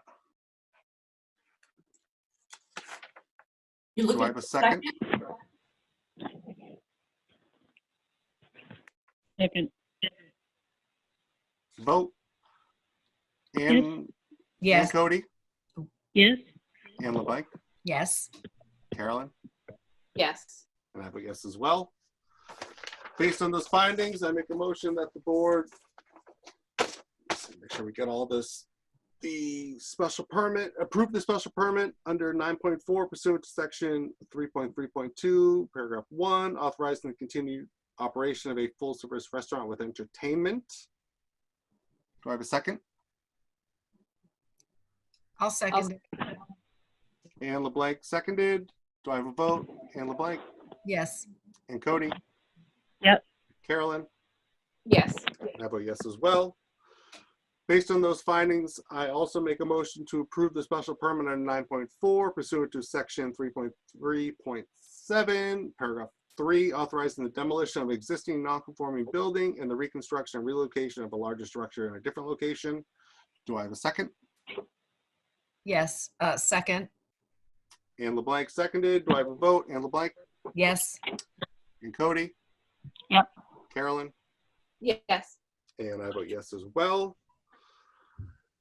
Based on those findings, I also make a motion to approve the special permit at 9.4 and 5.2.7 pursuant to section 5.211F, authorizing the installation and use of 2 wall signs on a single purpose building due to the fact that the unit or the property is on a corner lot with entrances or sources of egress and ingress on 2 separate public ways.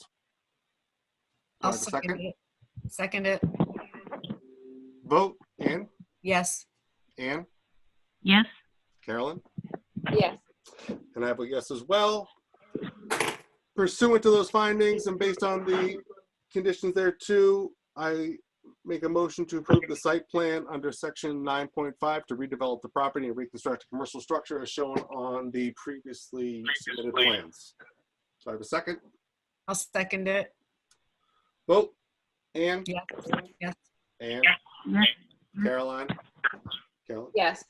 And I vote yes as well. Thank you very much. We appreciate your time. Thank you. Good luck, guys, and feel free to reach out to members of the community that are willing to contribute and improve the quality of that property. Understood. Hint, hint, nod, nod.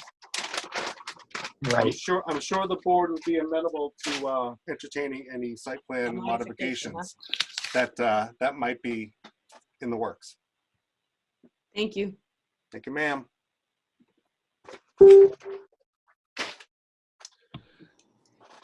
Next item on the agenda is 2 Birch Road. Madam Clerk, if you could read the public notice. Okay. In accordance with the provisions of Chapter 40A, Section 11 MGL, and an emergency order suspending certain provisions of the open meeting law, the Zoning Board of Appeals held a public hearing at 7 p.m. on April 23rd, 2020 via a virtual meeting space accessible via URL and phone number and meeting ID on the notice. On the application of 2 Birch Place LLC for special permits under Section 9.4 pursuant to Section 3.1.2 to allow 1, the operation of a light motor vehicle service and repair business specializing in detailing of unique cars, and 2, creation and use of outdoor storage areas for equipment, materials, and supplies, or any additional relief the board may find necessary on property located at 2 Birch Road and found on Assessor's Map 33. Parcel 44. Plans can be accessed on the town website, and any person wishing to be heard on the application should appear at the time and place designated. Rich Nazaro, Chairman, Zoning Board of Appeals. Good. Is there any communications? Oh, sorry. I think there was, but I can't remember. Do you see it? Oh, yeah, sorry. From Tony Tierno, Planning Board Chairperson, at a regularly scheduled meeting held on Wednesday, April 8th, 2020, the Middleton Planning Board reviewed the site plan application for 2 Birch Road. The board voted unanimously to offer a positive recommendation for the proposed site plan. The ICDRC, April 16th, 2020, at a Zoom meeting on April 14th, 2020, the ICDRC voted to approve the site plans of 2 Birch Road and 15 Sharpers Pond Road. Paul Richardson. The assessor says he has no questions. From Chief Martinek, 2 Birch Road, while I am not a fan of tents of any kind, they would need to be permitted through the building department and meet all codes. Anything that is attached to the building would have to meet codes also. The building commissioner may agree with me that only certain operations should be allowed in the tents if they are approved. These comments are subject to change upon further review or changes. From Paul Goodwin, no comments from DPW. From Kenny Rollins, transformer and equipment have been ordered for the project. From Chief DG, no police issues with the Birch Road, and regarding the Sharpness, no issues with Birch Road. From Derek Fullerton, septic system capacity approval will need to be approved by engineer prior to building permit issued. Any industrial wastewater holding tank for floor drains will need to be engineered and self-certified through the Mass DEP. Any exterior work performed, i.e. under a tent, etc., must be in compliance with Mass DEP noise policy limits. From Kristen Kent, concerned about what will be kept in outdoor storage areas. The area lacks poor stormwater management and water sheet flows into the adjacent wetland. Concerned about contaminants and debris migrating to the wetland depending on what kind of materials are being stored. And Carolyn, this is actually, Kristen had those concerns. Jill responded to them, answered them, and then Kristen answered Jill's email right here. I don't know if you want to read the whole thing. Mr. Chairman, would you like me to read the whole thing? You could just read Kristen's comments at the bottom saying she's fine. Then. Yeah, I Okay, think that's enough to read into the record. Yeah, based on the email from Jill Mann, she said she's comfortable with the outside storage at the site. That's it. Very good. All right, is there anyone here to speak in favor of the application? Good evening, Jill Mann here on behalf of 2 Birch Road LLC, the applicant in connection with the particular permit. It involves 2 special permits, one for a light motor vehicle repair facility. It's basically called Unique Car. I put some information in your package about it. It's a car that provides detailing for exotic and high-end vehicles. I purposely put their website in so you get kind of a flavor of what they do. They basically, I guess there's a material or a film you can put over cars to protect the paint so that it doesn't chip. In addition to that, they'll put stuff on the windows to darken them, and then just to protect the windows as well from sap and all that stuff to make them easier to clean. And then they do, in fact, do the detailing to the cars, buff them out. When you have something wrong with your seat inside, they fix it. If you burn a seat, they fix it, things of that nature. So it's a light motor vehicle repair because it does involve attending to a vehicle, but there are no lifts inside. There's no, they don't take oil out of a car. They don't put oil in a car. That's not what they do. They simply, it's beautification, almost as like a beauty shop for cars is what this is. So that's a special permit request. And that particular facility is going to be located in 3 of the bays that you had approved last year in the site plan approval. Katrina, could you go to that site plan page?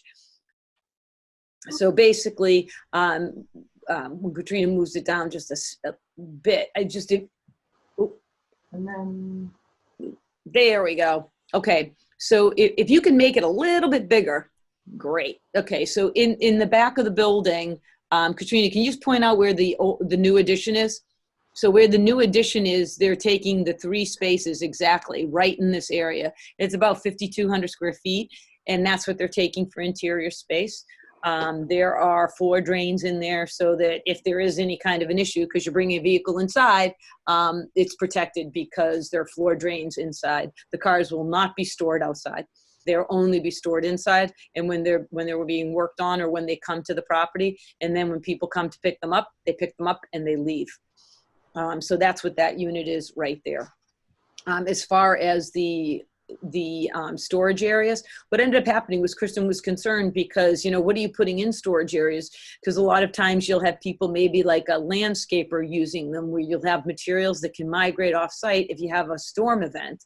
And she was very concerned. We don't have any landscapers in those areas. And we basically responded to her and told her that one of the particular areas, the larger one, that is located to the far, if you're looking at the screen, to the far left, that particular storage area is about almost 4,000 square feet. It's 3,700 square feet. And the only thing that will be located in there are empty, clean, covered dumpsters. So there's no water accumulation. There's no refuse in it. It's just dumpsters that people say somebody wants to rent one, you'll deliver from the site, but there's no refuse in them. It's not anything like that. The next area is 200 square feet, and it's for one of the tenants now. It's a manufacturing business that has a unit there, and it just needs a small storage area to store metal and some plastic materials that really it doesn't make sense to store inside. And then there's the other area as you migrate over, and it's the long, skinny one that Katrina's pointing out. And that's going to be used by an existing tenant. They use large vats, large metal vats, and they store them outside. They want to store them outside in that space. And then the next location, which is about 2,200 square feet, is again used by a company that is also a tenant there. And it stores different kinds of equipment. It's like an engineering company, and it stores different types of materials and engineering materials, and it's all in a enclosed storage container. So none of these things are even exposed to the weather other than the dumpsters. So that's what those areas are for. As you well know, and I keep asking for it, when you create and rent these industrial spaces, most of the tenants need additional outdoor space, and it's far too expensive to store them inside. So they look for these outdoor spaces to be pertinent to it. All of these areas are going to be fenced in so that the areas are maintained and secure. And it's shown on the plan. And that's basically it for the special permit. There'll be no adjustments to the building facade itself and no changes to the actual site plan.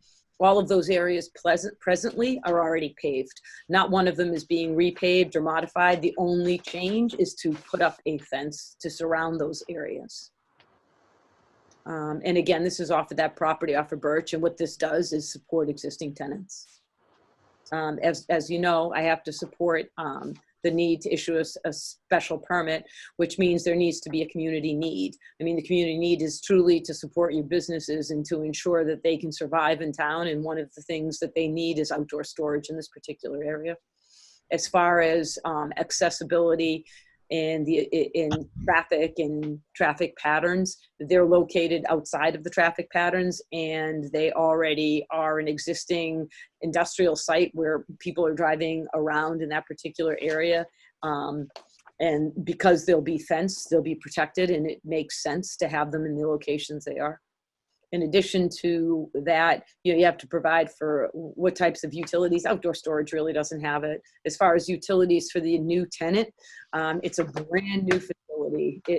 This particular tenant couldn't be more pleased. It's nice, it's clean, and it's the type of facility he needs to be able to service the types of clientele he has. So basically, this property will bring new business to town, will support existing business in town, and as a result of doing both of those things, will generate economic and fiscal benefits to the community without any negative impacts. This particular portion of town is all M1. It's intended to be used for these specific types of uses and couldn't be more properly located. Thank you. Thank you, Attorney Mann. Is there anyone else here to speak in favor?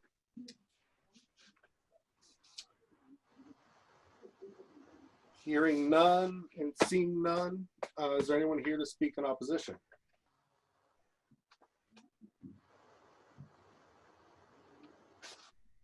Katrina, do you see anybody that I'm missing?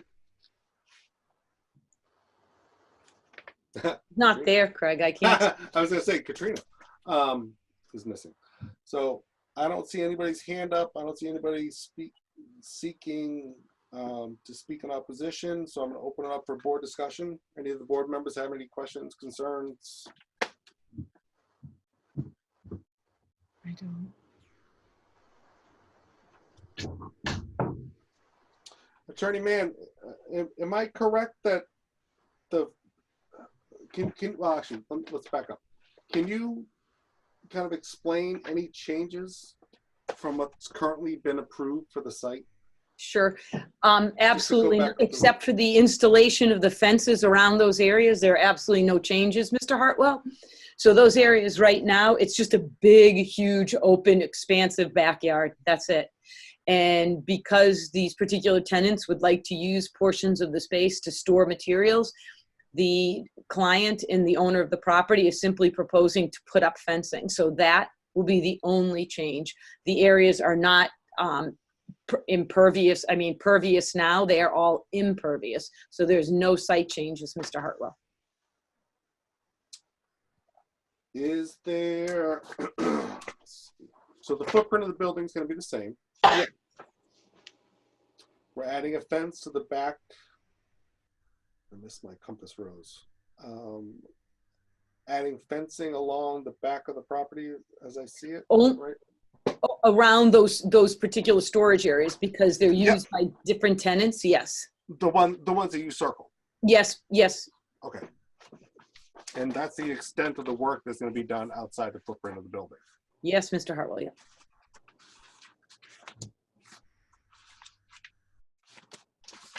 Any other questions or concerns of the board?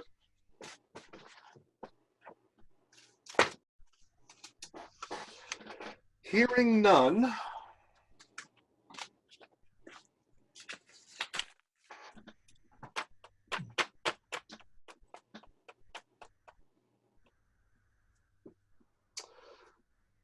Based on the presentation from the applicant's attorney and all the evidence on record, I would make a motion that the board accept the following findings.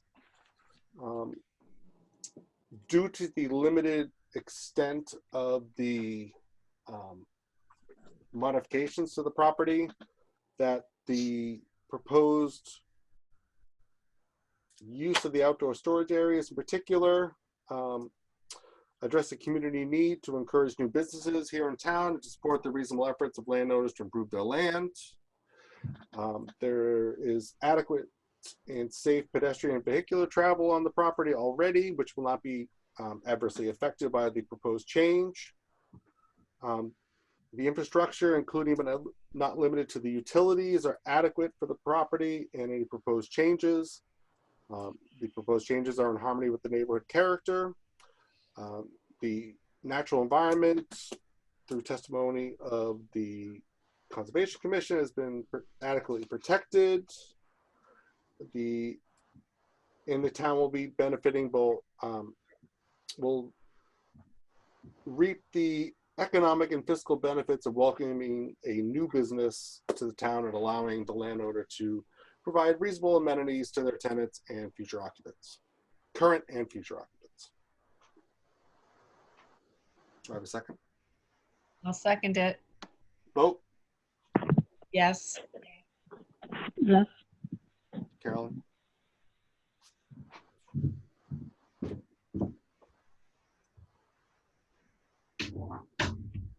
Sorry. Yes. And I vote yes as well. Based on those findings, I will make a motion that the board, let's see if I got the right, gotta make all my numbers right.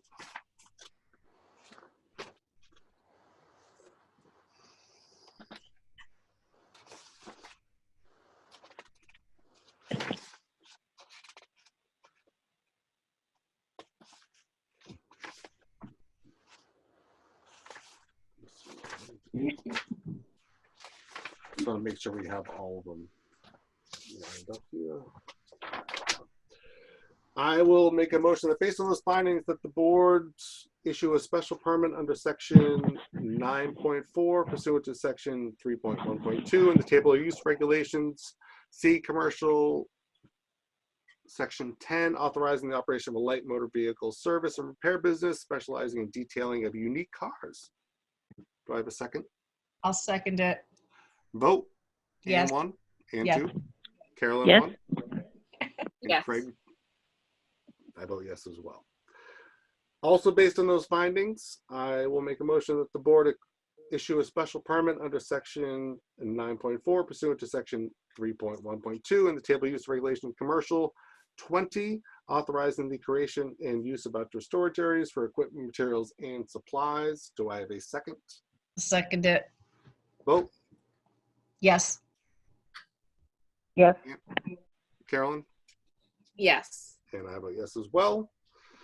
Based on those findings, I also make a motion to approve the site plan under section 9.5.2, line 2, approving the modifications required to accommodate the outdoor storage areas. I'll second it. Hold on. Specifically, Oh, you got more. Sorry.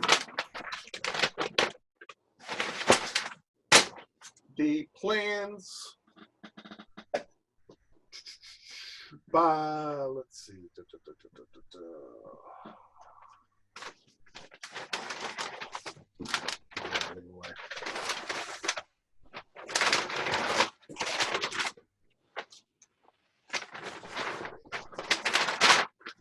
Attorney man, follow me on this one to make sure I got the right site, the right plans. These. People are going to bed in my house. Yeah. The plans prepared by Williams and Sprages for 2 Birch Place LLC, 1 Constitution Road, Lexington, Mass. 02421. As approved with all modifications at 3/11/2020. I'll second it. Vote. Yes. Yes. Yeah. All right. Thank you. Thank you. Thank you very much, buddy. One to go. One more, baby. There. All right. Let's open up application number. Holy moly. Did I lose it?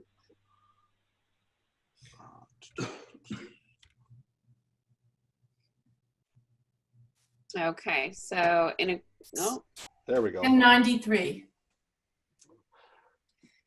At this time, we'll open up application 1093, 1093, for those of you keeping score. Madam Okay, Clerk, if you could read the publication.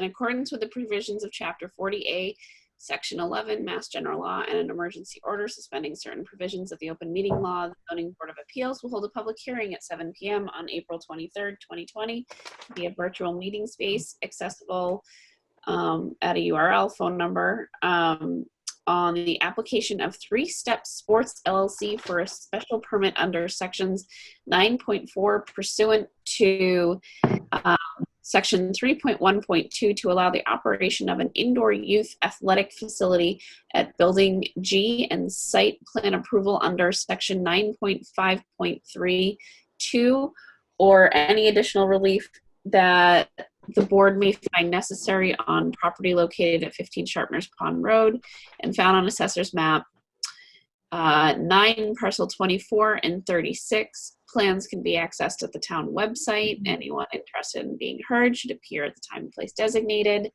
Dick Nazaro, Chairman, Zoning Board of Appeals. Thank you. And then I think there's any correspondence? there. Yes, there is. From Anthony Tierno, Planning Board Chairperson, at a regularly scheduled meeting held on Wednesday, April 8th, 2020, the Middleton Planning Board reviewed the site plan application for 15 Sharpners Pond Road. The board voted unanimously to offer a positive recommendation for the proposed site plan. ICDRC. At a Zoom meeting on April 14th, 2020, the ICDRC voted to approve the site plans of 2 Birch Road and Sharpners Pond Road. Thank you very much. And the assessor set has no questions. Paul Goodwin, no comments from DPW. Chief Martinuck, the building will need to be checked to make sure it is up to code for the intended purpose. The fuel tank at the rear of the property will need to be removed. From Kenny Rollins. Can you scroll down, Katrina? Thank you. From Kenny Rollins. I have been in touch with Eric DeGrazia. We are working on site location of a transformer. Chief DG. Go ahead. Says the increase in traffic on the intersection of Route 114 and Sharpners Pond Road, but that's in North Andover. And Derek Fullerton says septic system capacity approval will need to be approved by engineer prior to building permit issued. Middleton Health Department will require multiple water bottle filler stations at fountains. And Kristen Kent says no comments on 15 Sharpners Pond Road. That's it. All right, thank you very much. Is there anyone here to speak in favor of the applicant? Good evening, Jill Mann, here on behalf of 3 Step Sports, the facility that is proposing to open over on Sharpners Pond. Just to give you a little history, this is the building that Hoop Specialists were in back in the 2000s. I think Ian Cody was there. Craig, were you here for that one? Okay, so this is that building. It's gone through many iterations. It was a unique car storage facility at one point, and then it was the home of a pool supply place. I think, yeah, no, it was a plumbing supply place. I apologize. It was originally the exotic car storage place. Do you remember that? Yes, with Yeah. all the fencing and. Yes. And before that, it was the because Loop everybody has Festival. Lamborghinis and Ferraris and Yes. antique Rolls Royces that It live did. in Middleton and need to stash them somewhere. Yes. Yeah. So Sorry, before, don't let me interrupt. Go ahead. no, but before that, it was actually a basketball facility, which is what is proposed to be now, is to have 4 courts for either basketball or volleyball. What's ideal about this particular site, it is an M1 site. It's located in the furthest corner of Middleton. But what makes this particular property so ideal is the entrance is not on 114. It is off of Sharpeners Pond Road, and it is the only place that has that access point, other than if you go further down, North Andover's transfer station is also down Sharpeners Pond. But it's ideal because the traffic that sometimes accumulates on 114 doesn't affect this entrance point. This particular building is located completely in Middleton. There are 6 buildings located on this property, 2 of which are actually located in North Andover, and the other 4 are located in Middleton. Last year, if you remember, Mr. DeGrazia had come to you for a site plan approval for another building to add it. That building is going to be constructed sometime in the future, but this particular building was shown on that plan, and it hasn't changed at all. Mr. Hartwell, just to foresee your question, there's absolutely no exterior changes proposed at all. The pavement is exactly where it is. The only thing was with the first use, which was Hoop Specialists, the parking spaces were striped because it had a lot of participants coming and playing sports. Then it was created for the exotic cars, and we fenced it off. And then when it was the location for a plumbing supply place, it was again fenced off because there were outdoor storage there. So now the proposal by the owner, who is David Gleason, and I think he might be on this, I can see his name, he's actually still on the meeting, is proposing to open up a facility that will have 4 courts for volleyball and for basketball. This is completely an adolescent facility. It isn't intended for adults, it's for adolescents. It'll have about in occupancy about 240 people, because each court can only have so many participants, about 13 participants, and then you have coaches and et cetera. This property has been reviewed by Chris Bradges, who is the design engineer, who's been talking to Derek Fullerton, just so that we can understand what the septic requirements are. There's absolutely enough capacity in the septic system to handle this facility, because the rest of the property is much lower demand uses. But we still have to, when we come to time to get the occupancy permit, which is what Mr. Fullerton was mentioning, we have to be able to provide for him a table called the septic burden requirement, and that will be done at the occupancy. He looks at it now just to say, okay, it looks fine. We do have a big septic system. The number of proposed parking spaces is more than 122 parking spaces, and they could put more if they really had to figure it out. But that is sufficient, because again, these aren't children who drive, they're youths who actually come with a parent who will drop them off, or people will drive together, as we all remember doing with our kids. Youths? Yeah, Anthony Pesci and I. So because this is an indoor recreational facility, it does require a special permit. So we are seeking a special permit. Again, relative to what the community need is, it's important for us to support our youth, and this provides for them a safe place to go and a place for them to basically be active physically. It is a place that's safe and a place the parents can come and drop off their kids. It's in an ideal part of town, because relative to traffic, you can't get better than an entrance off of Sharpeners Pond with accessibility from Route 114. This particular location has a tremendous number of parking spaces and is already provided for in every other way relative to infrastructure. The building is completely done. All Mr. Gleason is even proposing to do is lay a special flooring for sports courts and then paint. That's basically it. And there will be no other changes. Obviously, he'll still have to get an occupancy permit, because it's a change in use, and that will happen. And at that point in time, as I said before, and as Mr. Fullerton had noted, we will have to get Board of Health approval for the sufficiency of that septic system.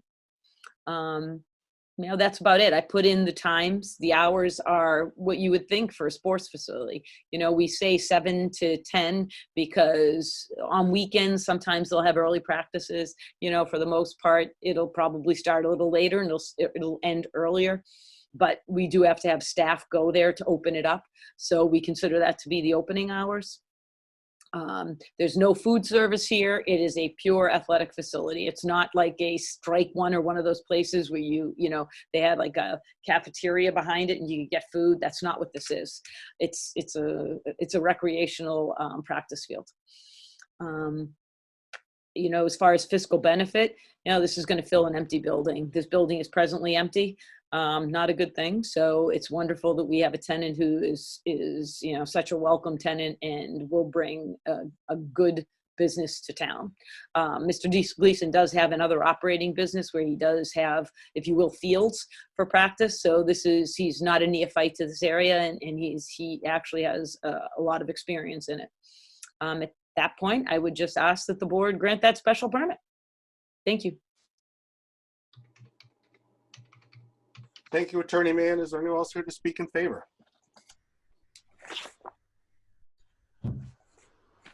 Seeing no hands raised, virtually or otherwise. Is there anyone here to speak in opposition? Speak now, forever hold your peace. Hearing none, is there any other correspondence that has been missed? Nothing has been missed. Then I'll open up the board discussion.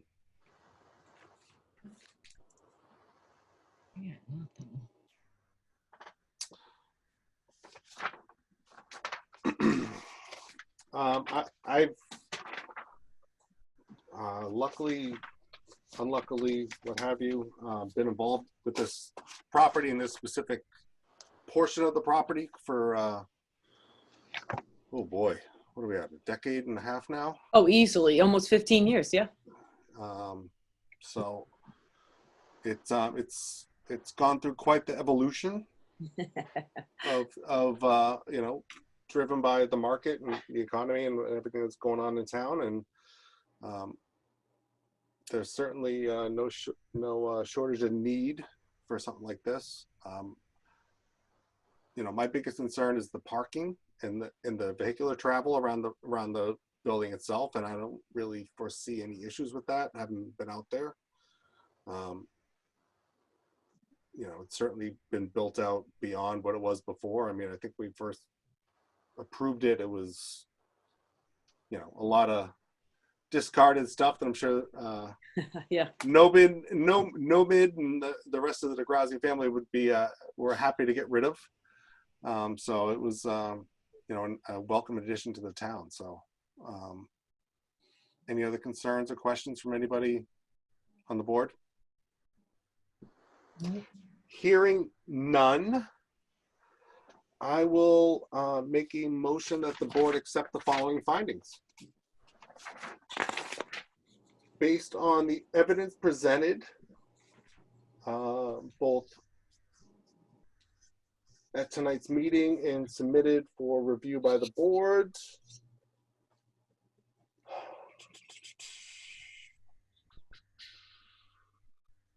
I would propose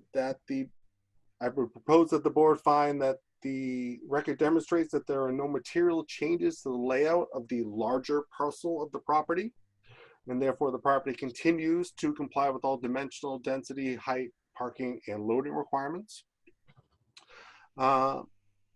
It provides for convenient and safe vehicular and pedestrian movement as previously approved. It includes all necessary infrastructure and site amenities such as waste disposal, drainage, and lighting. And it has the necessary infrastructure, it provides a comprehensive landscape design to include the entirety of the property. Includes appropriate signage, which they're not requesting any additional signage than has already been approved by prior board decisions. It incorporates architectural features that are consistent with the neighborhood and the aesthetics of the town in that specific area, which is obviously a very large industrial complex. Do I have a second? I'll second Or it. any additions to that? I'll second it as is. So seconded. Is there a vote? Ann? Yes. Ann? Yes. Carolyn? Yes. And I vote yes as well. Based on those findings, I make a motion to approve the special permit under section 9.4 in accordance with section 3.1.2 in the table of use regulations. Section C, commercial -24, authorizing the operation of an indoor youth athletic facility. I'll second it. Yeah, I'm not done. Hold on. Okay. I thought you might have more, but the eyes were telling me maybe. Oh, I don't like that at all.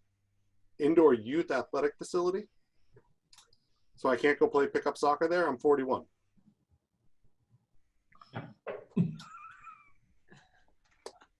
$10 at night, you're not going to have it open like Danvers Indoor? Nope, we're an opposite business. All right, just checking. Just checking. I just wanted to. Whew. No pickleball, no futsal. Is that David? Yeah, it's me. Yeah. What is pickleball? Mini tennis on volleyball courts that the old people play, and you put nets up, and that's how everybody pays their bills. Oh, I love it. Did you just call Craig old? No, I'm 55. I'm It's old. fine. I get I'm it. 55. So I'm going to make a motion to deny the special permit. And no, I'll make a motion based on those findings to approve the special permit under section 9.4, section 3.1.2, and the table of use regulations. C, commercial 24, authorizing the operation of an indoor youth athletic facility. Second? I'll second that. So seconded by Ann LeBanc. Vote. Ann? Yes. Ann? Yes. Carolyn? Yeah. And I vote yes as well. And based on those findings, I make a motion to approve the site plan under section 9.5. So a second. I'll second it. Vote. Ann? Yes. Ann? Yes. Carolyn? Yes. And I vote yes as well. Motion to adjourn. Well, thank you very much. I appreciate everybody's time. And again, I want to just say the Zoom meeting is wonderful. Thank you. We'll get there. You know what? Honestly, Katrina, wasn't this much better than our first? Oh, it's 11 o'clock. I'm okay. Well, Oh, we didn't have any bombers. Oh my goodness, last time, Craig, I told you about that was bad. Yes. Well, anyway, I do want to thank you again for Zoom you next month. Thank you all. Thanks, guys. Take care. If the board member